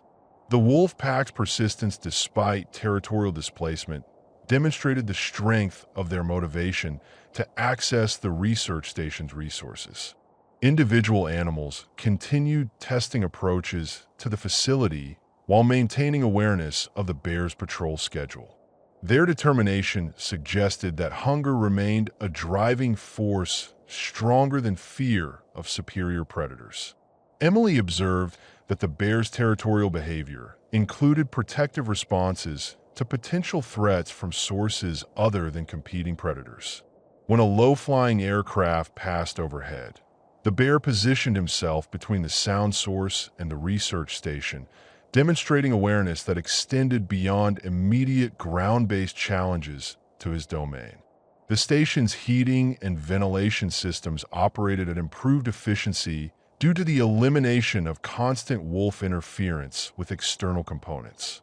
Jack completed repairs that had been impossible during the siege, restoring full functionality to critical life support systems. The bear's territorial protection had provided the security necessary for essential maintenance activities. Sarah calculated that their supply situation had stabilized at sustainable levels, assuming continued protection from predatory interference. Food and fuel reserves remained adequate for several additional weeks, while the restored heating efficiency reduced consumption rates below critical thresholds. Their survival prospect had improved dramatically under the bear's inadvertent guardianship. The bear's commitment to territorial defense became apparent when he responded aggressively to challenges from sources outside the immediate area. Distant howling from other wolf packs triggered increased patrol activities and enhanced scent marking behaviors that reinforced his claim to the territory surrounding the research station. Emily noted that the territorial dynamics had created an unexpected sanctuary for human activities in one of Earth's most hostile environments. The research station had become the center of a protected domain where scientific work could proceed without immediate threats from predators or environmental hazards. The irony of receiving protection from a polar bear was not lost on any of the team members. The wolf pack's behavioral adaptation included coordination with their territorial neighbor through careful avoidance of actions that might provoke direct confrontation. The animals had learned to recognize and respect the bear's authority while maintaining their own social cohesion and survival objectives. Their patience suggested understanding that territorial situations could change if circumstances evolved. Jack completed comprehensive assessments of the station's defensive capabilities and concluded that the bear's territorial protection was more effective than any human engineering solution they could have implemented. The massive predator's presence eliminated threats that had overwhelmed their technological defenses through intelligence, persistence, and coordinated assault. The establishment of stable territorial boundaries created predictable security that allowed the research team to focus on survival and scientific objectives rather than immediate defensive measures. The bear's reliable patrol schedule and consistent enforcement of territorial claims provided a framework for human activities that had been impossible during the chaotic siege period. The polar bear's 3-day vigil began with the methodical establishment of a protective routine that encompassed every aspect of territorial maintenance and defense. Emily documented his activities with scientific precision, recognizing that she was observing behavior patterns that few humans had ever witnessed in such detail. The massive predator's commitment to defending his claimed territory exceeded anything described in the wildlife literature she had studied. His patrol schedule evolved into a complex pattern that covered different sectors of his territory at varying intervals, preventing potential challengers from predicting his presence at any specific location. The bear's intelligence became apparent through these tactical adaptations, demonstrating awareness that predictable behavior could be exploited by competitors seeking opportunities to challenge his territorial authority. Sarah observed the bear's resting periods and noted that he never completely relaxed his vigilance, even during apparent sleep. His position selections allowed observation of multiple approach routes while providing quick access for response to territorial intrusions. The bear's survival instincts remained fully active even during recovery periods, indicating the constant alertness required for maintaining dominance in Arctic environments. The wolf pack tested the consistency of the bear's territorial enforcement through increasingly sophisticated probing activities. Individual wolves approached from different directions at various times, apparently attempting to identify patterns or weaknesses in his defensive coverage. The bear's responses remained decisive and immediate, reinforcing his authority through displays that prevented escalation to physical confrontation. Jack monitored the station's systems and noted remarkable improvements in operational efficiency due to the elimination of predatory interference. Heating costs decreased as external damage was no longer being actively worsened, while ventilation systems operated normally without constant repairs. The bear's territorial protection provided indirect benefits that extended their survival capabilities significantly. The bear's hunting activities at the seal breathing hole demonstrated patience and skill that impressed even experienced Arctic observers. His technique involved motionless waiting that could extend for hours, followed by explosive strikes that showcased the lightning-fast reflexes hidden within his massive frame. These successful hunts provided evidence that his territorial establishment was based on sustainable resource access. Emily documented the bear's interaction with changing weather conditions as the storm gradually began to weaken. His behavioral adjustments included modified patrol routes that accommodated shifting wind patterns and snow accumulation, demonstrating adaptive capabilities that allowed effective territorial maintenance despite challenging environmental conditions. The research team's psychological adaptation to their protector's presence involved gradually increasing confidence in their safety and security. Sarah noted improvements in sleep quality and stress indicators as the reality of effective protection replaced the constant anxiety that had characterized their siege experience. The bear's reliable presence created stability that allowed normal psychological functioning. Jack attempted repairs to external equipment that had been damaged during the wolf siege, taking advantage of the security provided by the bear's territorial protection. The welding equipment and other tools could be used without fear of immediate predatory interference, allowing restoration of communication capabilities and defensive systems that might prove essential if circumstances changed. The bear's scent marking activities intensified in response to changing weather conditions that could dilute or eliminate his territorial advertisements. He devoted increased attention to boundary maintenance as wind and snow threatened to weaken the chemical signals that communicated his presence to potential challengers. This behavioral adaptation demonstrated understanding of environmental factors affecting territorial communication. Emily observed the development of routine interactions between the bear and the research team that involved mutual awareness without direct contact. The bear showed recognition of human activities within his territory while maintaining focus on external threats and territorial maintenance. His apparent acceptance of human presence suggested tolerance based on their non-threatening behavior and minimal territorial impact. The wolf pack's persistence despite 3 days of unsuccessful attempts to breach the bear's territorial protection demonstrated extraordinary determination driven by hunger and pack survival instincts. Their continued presence at the territory's periphery indicated that they viewed the situation as potentially temporary, waiting for opportunities that might develop if the bear's attention was diverted or his commitment wavered. Sarah documented weather improvements that suggested the storm's intensity was finally beginning to decrease after nearly a week of extreme conditions. Barometric pressure stabilized at higher levels while wind speeds showed sustained decreases that might eventually allow aircraft operations. The prospect of external communication remained distant, but was becoming increasingly possible. The bear's territorial defense included responses to potential threats from aerial sources, indicating awareness that challenges to his domain could emerge from multiple directions. When aircraft sounds penetrated the Arctic atmosphere, he positioned himself strategically while maintaining alertness for ground-based intrusions. His comprehensive defensive approach covered all potential vectors of territorial challenge.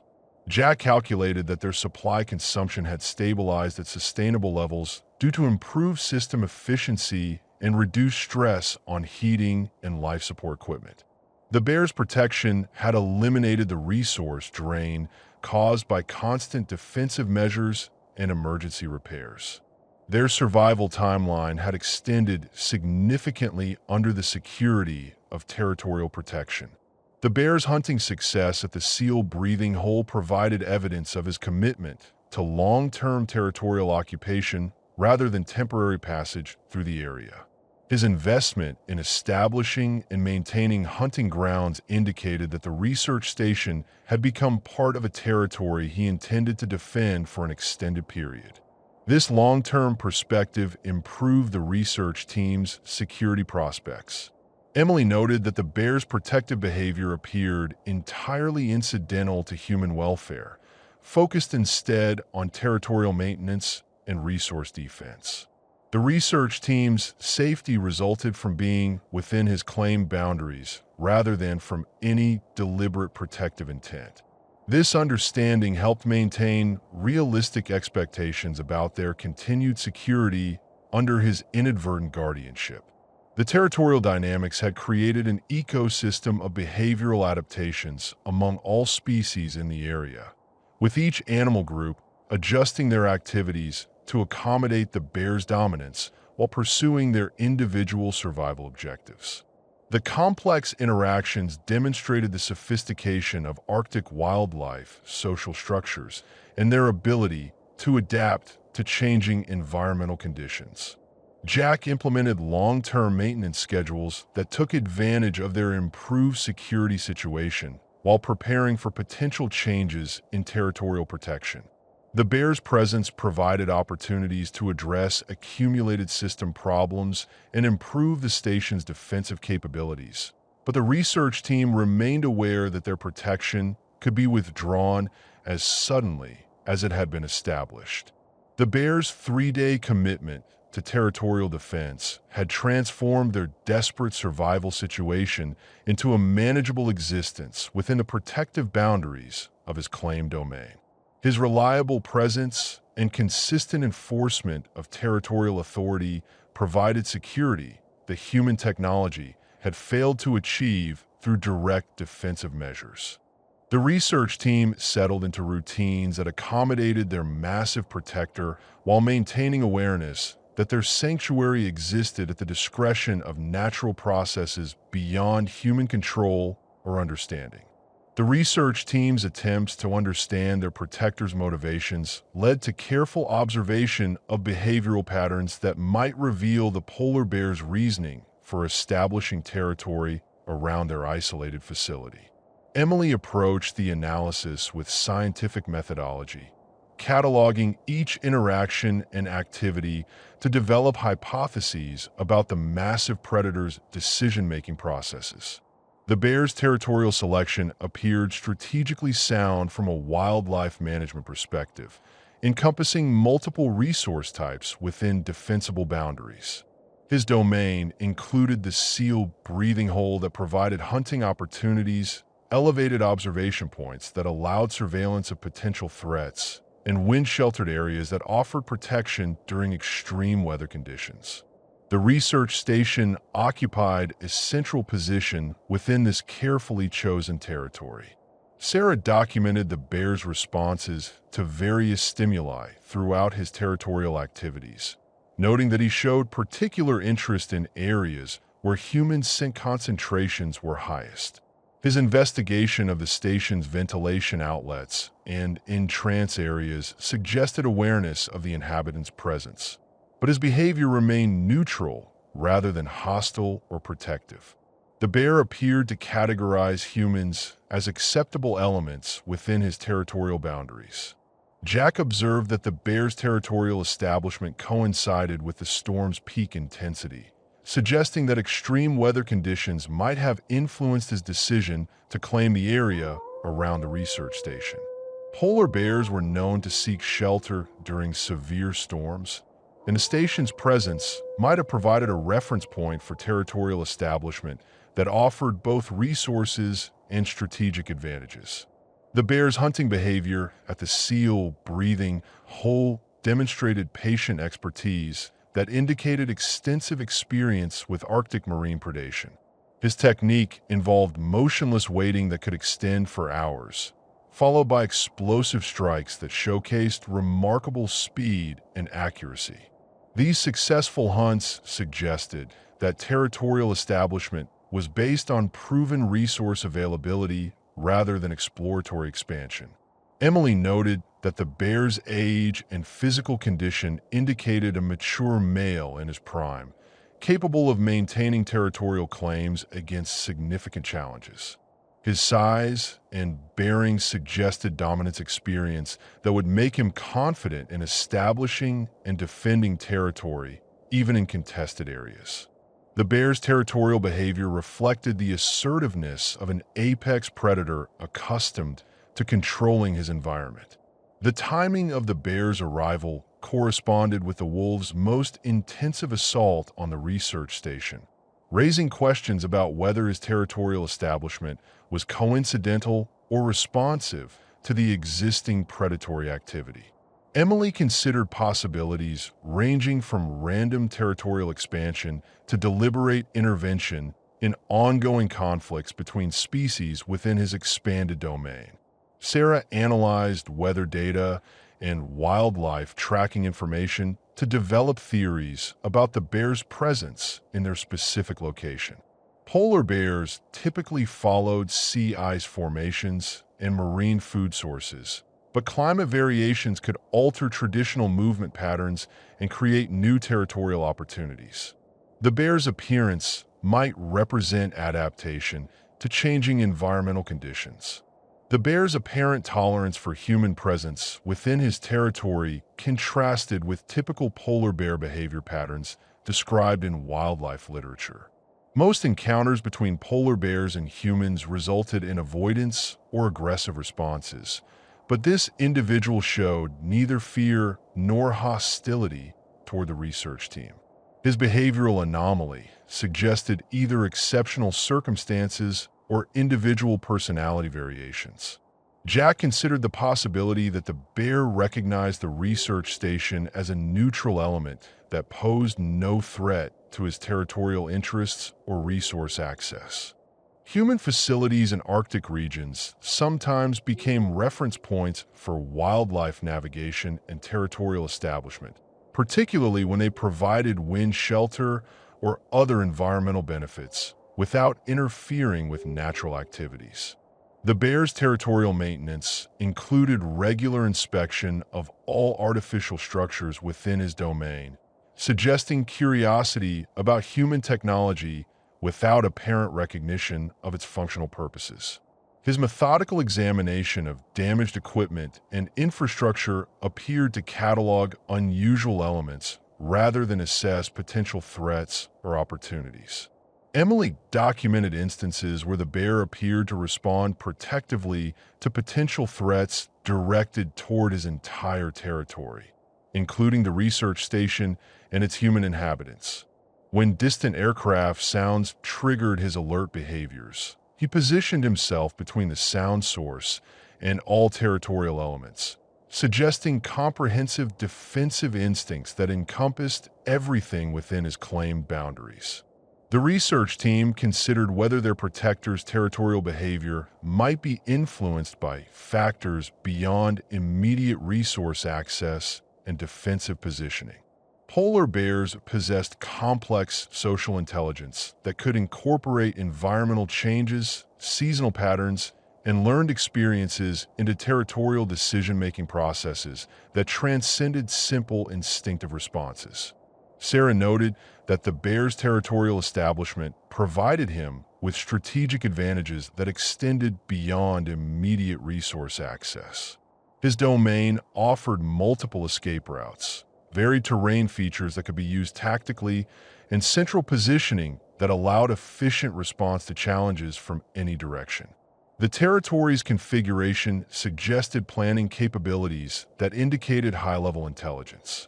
The bear's interaction with the wolf pack demonstrated sophisticated understanding of interspecies territorial dynamics. Rather than simply driving away competitors, he had established clear boundaries that allowed coexistence while maintaining dominance over contested resources. His territorial management reflected awareness of ecological relationships that extended beyond immediate predatory concerns. Jack observed that the bear's territorial activities included maintenance behaviors that suggested long-term occupancy intentions rather than temporary passage through the area. His scent marking patterns, patrol schedules, and resource utilization all indicated commitment to sustained territorial defense that could extend for weeks or months, depending on environmental conditions and food availability. The research team's analysis of their protectors' motivations remained inconclusive due to the complexity of polar bear psychology and the unique circumstances surrounding their encounter. Emily recognized that their observations provided insights into behavioral patterns that few researchers had documented, but definitive explanations for the bear's territorial establishment around their facility remain elusive. The bear's protective effect on their survival appeared entirely incidental to his territorial objectives, but the research team developed genuine appreciation for their massive guardian despite his apparent indifference to their welfare. His reliable presence and consistent territorial enforcement had transformed their desperate situation into manageable existence within the boundaries of his Arctic domain.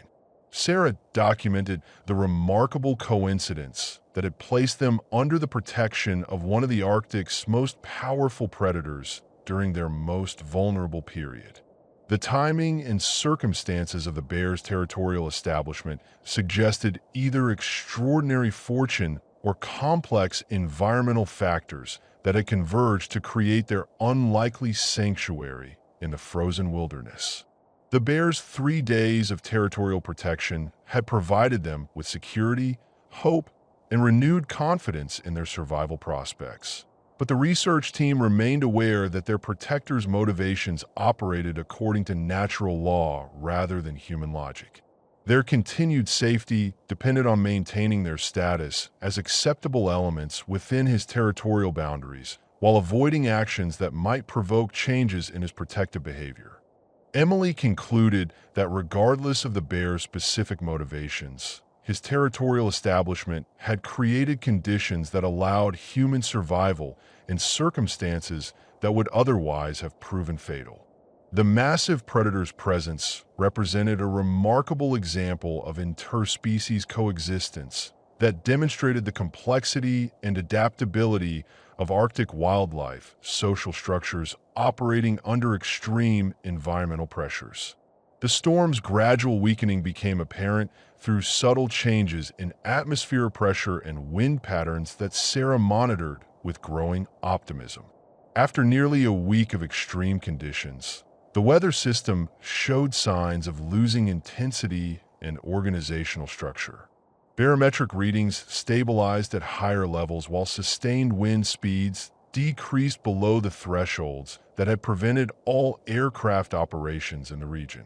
Emily observed corresponding changes in wildlife behavior as animals began responding to improving environmental conditions. The wolf pack's activities showed increased ranging beyond their established positions, suggesting that alternative hunting opportunities were becoming available as prey species resumed normal movement patterns. The pack's persistent interest in the research station remained strong, but environmental pressures that had concentrated predators in the area were beginning to diminish. The polar bear's territorial activities adapted to changing conditions with continued vigilance, but modified patrol patterns that reflected reduced pressure from potential challengers. His hunting success at the seal breathing hole provided evidence that marine food sources remained accessible, supporting his continued territorial occupation despite improving conditions that might allow expanded ranging opportunities. Jack completed repairs to the communication equipment that had been damaged during the wolf siege, taking advantage of the security provided by the bears' territorial protection. The radio array's restoration represented their first realistic opportunity for outside contact since the storm had begun, but atmospheric interference continued to limit transmission capabilities to short-range emergency frequencies. The research team's psychological state improved significantly as hope replaced desperation in their daily outlook. Sarah noted better sleep patterns and improved decision-making capabilities as stress levels decreased under the continued protection of their massive guardian. The prospect of eventual rescue or evacuation had become realistic rather than merely theoretical, creating positive momentum in their survival efforts. Emily documented the bear's response to changing weather conditions, noting that his territorial maintenance activities remained consistent despite environmental improvements that might have triggered territorial expansion or abandonment. His commitment to defending the established boundaries suggested either strong resource attachment or behavioral patterns that prioritize territorial stability over opportunistic ranging. The Wolfpack's behavior indicated internal discussions about continued siege versus alternative hunting strategies as environmental conditions improved. Individual wolves ranged further from their established positions, while maintaining visual contact with both the research station and their competitors. Their behavioral flexibility demonstrated the adaptability that made wolves successful predators across diverse environments. Jack tested the restored communication equipment and achieved brief contact with emergency services in Deadhorse, confirming their position and general status. The conversation was limited by atmospheric interference and equipment limitations, but it represented their first outside contact since the siege had begun. Rescue coordination would require improved weather conditions and sustained communication capabilities. The bears' hunting activities intensified as seal populations became more active in response to changing atmospheric pressure and ice conditions. His success at the breathing hole demonstrated that territorial establishment had been based on sustainable resource access rather than temporary opportunity. The continued food availability supported his territorial commitment regardless of other environmental changes. Sarah monitored weather forecasting models that suggested continued improvement over the following days, with the possibility of aircraft operations becoming feasible within 48 hours. The storm system was losing coherence and moving eastward, leaving behind conditions that would gradually return to normal Arctic winter standards rather than the extreme weather that had isolated them. Emily observed subtle changes in the bear's interaction with the research team that suggested increasing familiarity with human presence within his territory. His patrol routes occasionally brought him closer to the station's windows, where he might pause briefly before continuing his territorial activities. These encounters remained neutral, but indicated growing comfort with the humans' continued presence. The Wolfpack's persistence despite improving environmental conditions demonstrated the strength of their motivation to access the station's resources.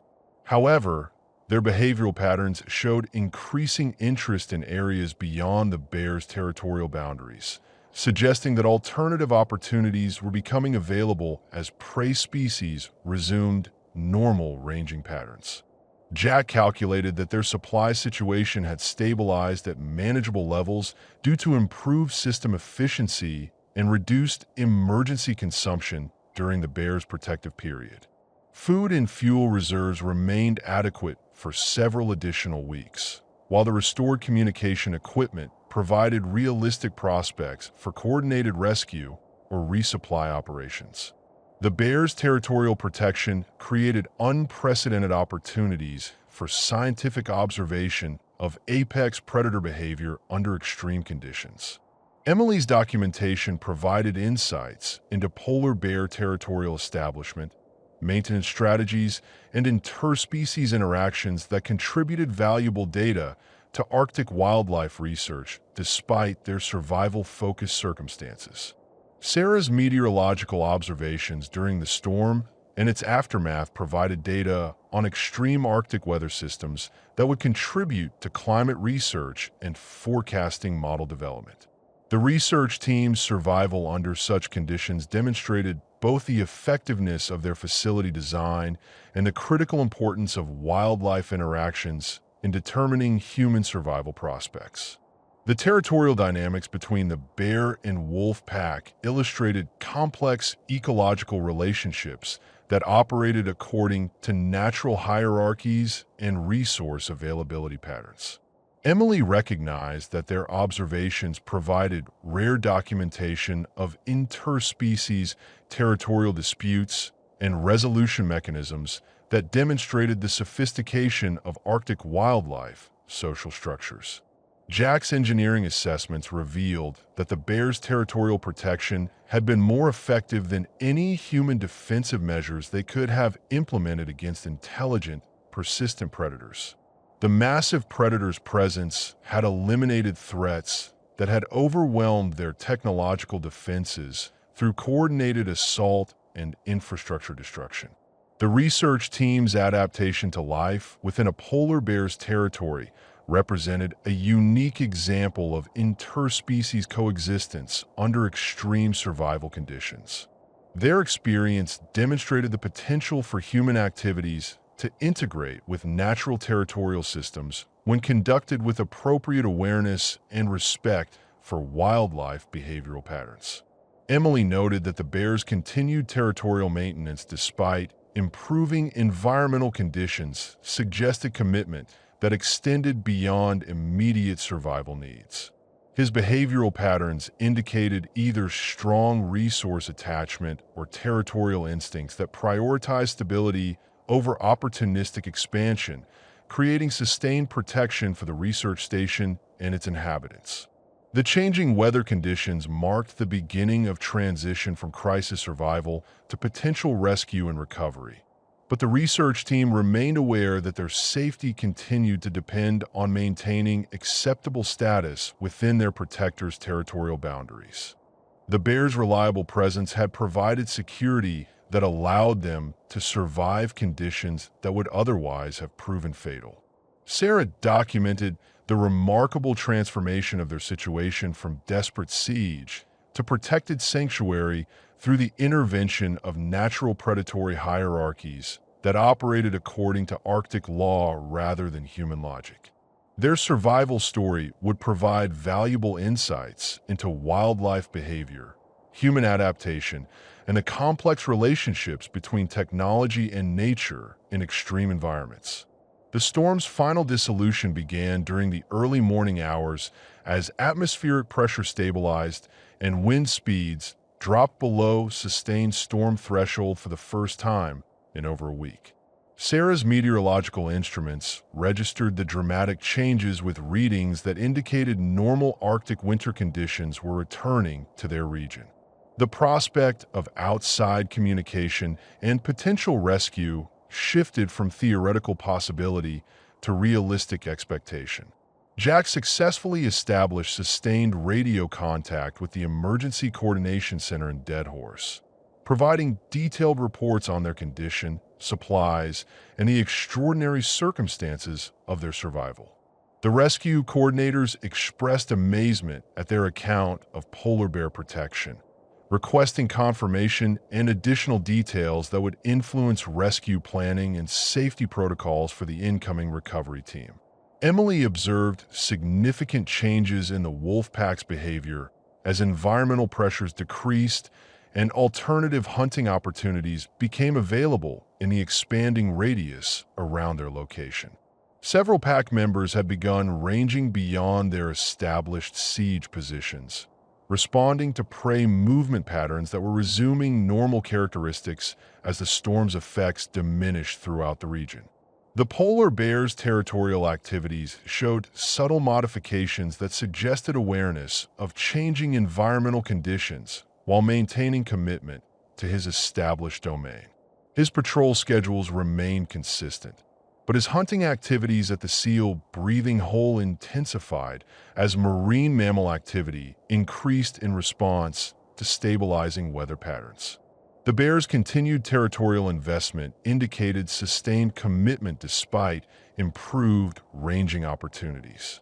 Sarah coordinated with rescue services to establish arrival timelines and landing zone preparations that would accommodate helicopter operations while respecting the territorial boundaries of their protective guardian.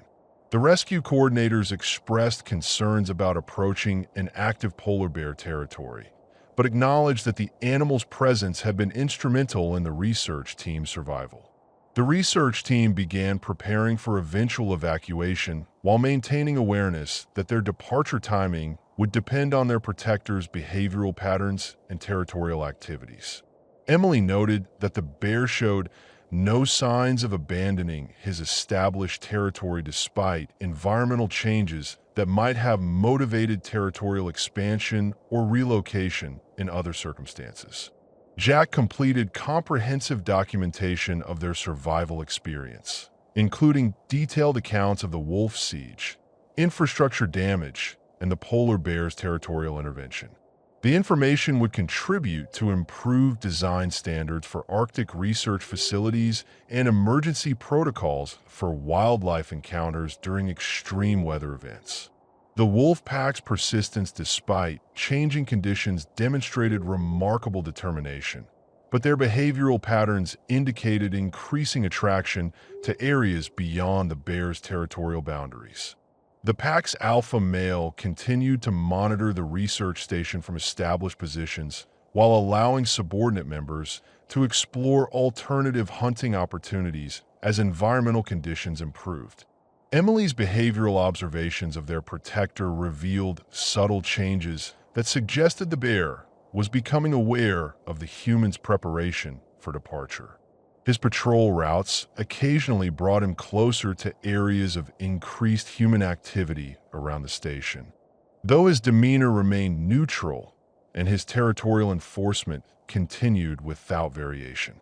The rescue helicopter's approach required careful coordination to avoid startling the polar bear or triggering territorial defensive responses that could endanger both rescue personnel and a research team.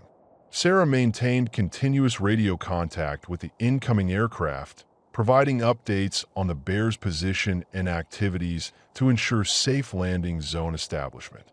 The bear's response to helicopter sounds demonstrated his awareness of the approaching aircraft while maintaining his territorial patrol schedule.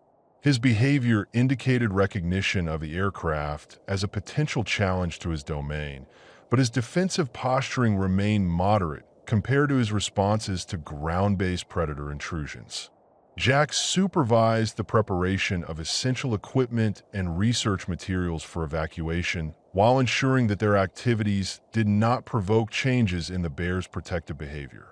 The research team's movements remained within established patterns that had proven acceptable during their week-long coexistence with their massive guardian. Emily documented the bear's final hunting success at the seal breathing hole, observing the explosive strike and efficient prey handling that demonstrated his mastery of Arctic marine predation.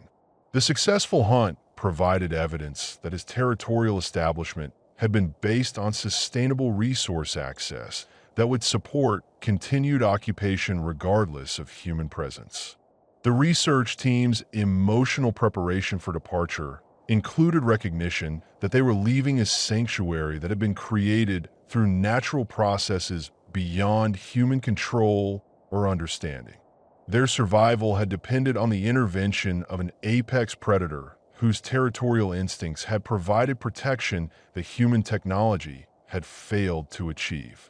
Sarah maintained weather monitoring activities until the final moments before evacuation, contributing data that would enhance understanding of extreme Arctic weather systems and their effects on both human activities and wildlife behavior patterns. Her observations during the storm and its aftermath provided valuable scientific information despite their survival-focused circumstances. The helicopter's successful landing in the designated zone, approximately 200 yards from the research station, required precise coordination to avoid intrusion into the bear's core territorial area. The pilot's experience with Arctic wildlife encounters proved essential for establishing safe approach and departure procedures that respected the territorial boundaries of their protective guardian. Jack completed final system shutdowns and security protocols that would preserve the station's integrity during their absence, while ensuring that their departure did not leave attractive nuisances that might alter wildlife behavior patterns in the area. The facility would remain available for future research activities once normal operations could be resumed. Emily's final observations of the polar bear showed that he remained committed to his territorial activities despite the unusual level of human activity associated with their evacuation. His behavior suggested that helicopter operations represented a temporary disturbance rather than a fundamental challenge to his territorial authority over the established domain. The wolf pack maintained their positions at the territorial boundaries during the evacuation activities, apparently recognizing that the bear's presence continued to prevent access to their original objectives. Their persistence despite the humans' departure indicated that the pack's motivation had focused on the research station's resources rather than its inhabitants. The research team's departure from their Arctic sanctuary marked the end of an extraordinary survival experience that had depended on natural predatory hierarchies and territorial protection. Their story would contribute to scientific understanding of wildlife behavior, human adaptation, and the complex relationships between technology and nature in extreme environments. Sarah's final weather observations confirmed that normal Arctic winter conditions had returned to their region, ending the extreme storm system that had created the crisis circumstances leading to their remarkable encounter with polar bear territorial protection. The data would enhance forecasting capabilities and emergency preparedness for future Arctic research operations. The polar bear's farewell was as unexpected as his arrival had been, beginning with subtle changes in his territorial behavior that indicated preparation for departure from the domain he had defended so vigilantly. Emily observed from the departing helicopter that their protector's patrol patterns had shifted toward the northern boundaries of his territory, suggesting attraction to opportunities beyond the established area around the research station. His final circuit of the territorial perimeter occurred during the early morning hours following the research team's evacuation, a methodical inspection that seemed to catalog the domain he had claimed and defended for 3 critical days. The massive predator's movements showed the same deliberate purpose that had characterized his territorial establishment, but his direction of travel indicated commitment to new objectives that lay beyond the abandoned research facility. Sarah monitored the bear's departure through binoculars from the helicopter's elevated vantage point, documenting his movement patterns as he crossed the territorial boundaries he had so fiercely defended. His northward progress toward the frozen expanse of the Beaufort Sea suggested return to traditional polar bear ranging patterns that followed marine food sources across vast Arctic distances. The wolf pack's immediate response to the bear's departure demonstrated their continued awareness of territorial dynamics and predatory hierarchies. Several pack members began advancing toward the research station within hours of the bear's boundary crossing, apparently recognizing that the protective authority that had frustrated their siege efforts for days had finally been withdrawn from the contested area. Jack observed from the aircraft that the bear's departure route followed established polar bear travel corridors that connected marine hunting areas across the Arctic landscape. His movement patterns suggested familiarity with the terrain and confidence in his navigation abilities across the seemingly featureless expanse of snow and ice that stretched to the horizon in all directions. The research team's emotional response to their protector's departure included genuine gratitude mixed with concern for his continued welfare in a harsh Arctic environment. Emily recognized that their 3-day sanctuary had been created through natural processes that operated according to wildlife instincts and territorial behaviors rather than deliberate assistance to human survival needs. The bear's final appearance occurred when he paused on a distant ridge approximately 2 miles from the research station, his massive white form clearly visible against the Arctic landscape. His positioning allowed observation of both his abandoned territory and the vast expanse of sea ice that represented his natural domain, creating a moment of transition between territorial defense and nomadic ranging. Sarah documented the weather conditions that accompanied the bear's departure, noting that stabilized atmospheric pressure and decreased wind speeds had created optimal travel conditions for Arctic wildlife. The environmental improvements that had allowed their rescue helicopter access had also provided their protector with opportunities for expanded ranging beyond his temporary territorial establishment. The helicopter's departure from the rescue zone provided aerial perspectives on the bear's northward progress across terrain that would have been impassable for human travel under any circumstances. His confident movement across snow-covered ice fields demonstrated adaptation and navigation capabilities that allowed successful ranging across some of Earth's most challenging landscapes. Emily's final observations of their protector showed him moving with purpose toward destinations known only to his own instincts and experience. The bear's departure represented return to natural patterns that had been temporarily interrupted by territorial establishment around the research station, resuming the nomadic lifestyle that characterized polar bear existence across Arctic ranges. The research station's abandonment created a temporary void in the territorial landscape that the wolf pack immediately moved to investigate. However, their renewed interest in the facility focused on scavenging opportunities rather than the systematic siege that had characterized their earlier activities. The humans' departure had eliminated the primary attraction that had motivated their persistent assault. Jack's analysis of their survival experience identified the polar bear's territorial protection as the critical factor that had allowed human survival under conditions that would otherwise have proven fatal. The research team's technological preparations and emergency supplies had provided necessary resources, but their safety had ultimately depended on natural predatory hierarchies and territorial behavior patterns. The bear's solitary journey across the Arctic landscape epitomized the independent existence that characterized his species' adaptation to extreme environments. His temporary territorial establishment had represented an anomaly in normally nomadic behavior patterns, creating the extraordinary circumstances that had provided sanctuary for the besieged research team. Sarah's continuing observations through aircraft instruments tracked the bear's progress until he disappeared into the vast whiteness of the Arctic wilderness, becoming one with the landscape that had shaped his species' evolution over millennia.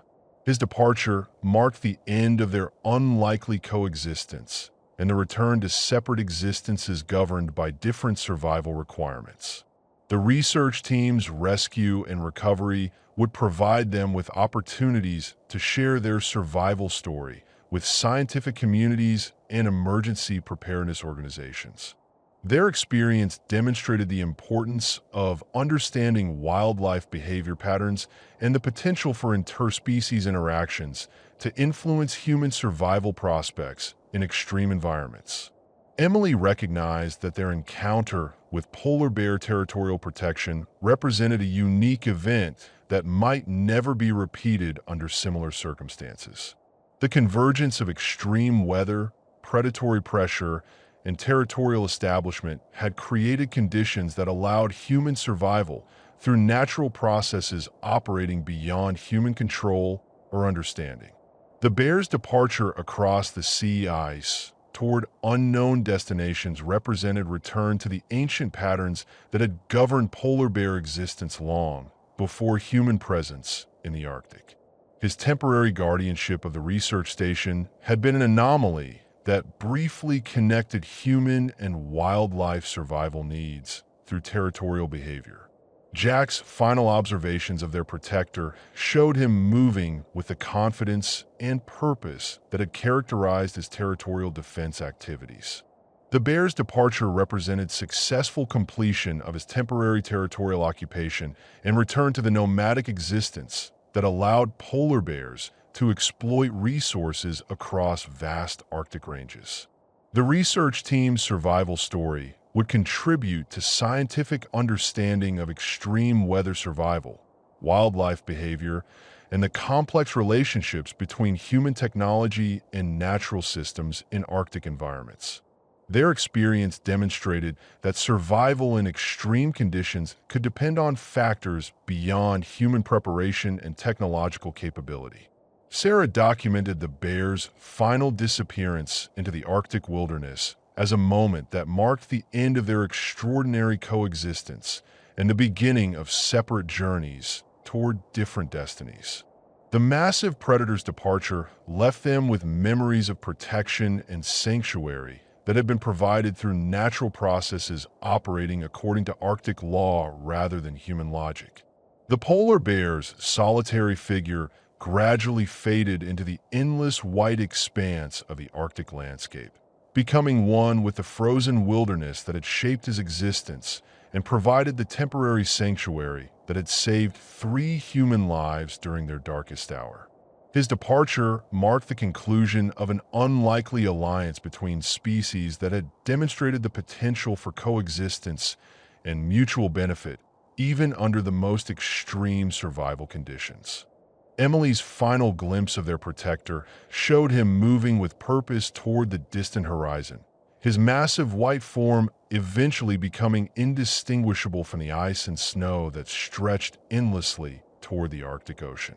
The bear's return to his natural nomadic existence represented completion of the territorial protection that had transformed their desperate survival situation into a story of hope, resilience, and the remarkable connections that could develop between human and wildlife survival needs in the unforgiving beauty of the Arctic wilderness.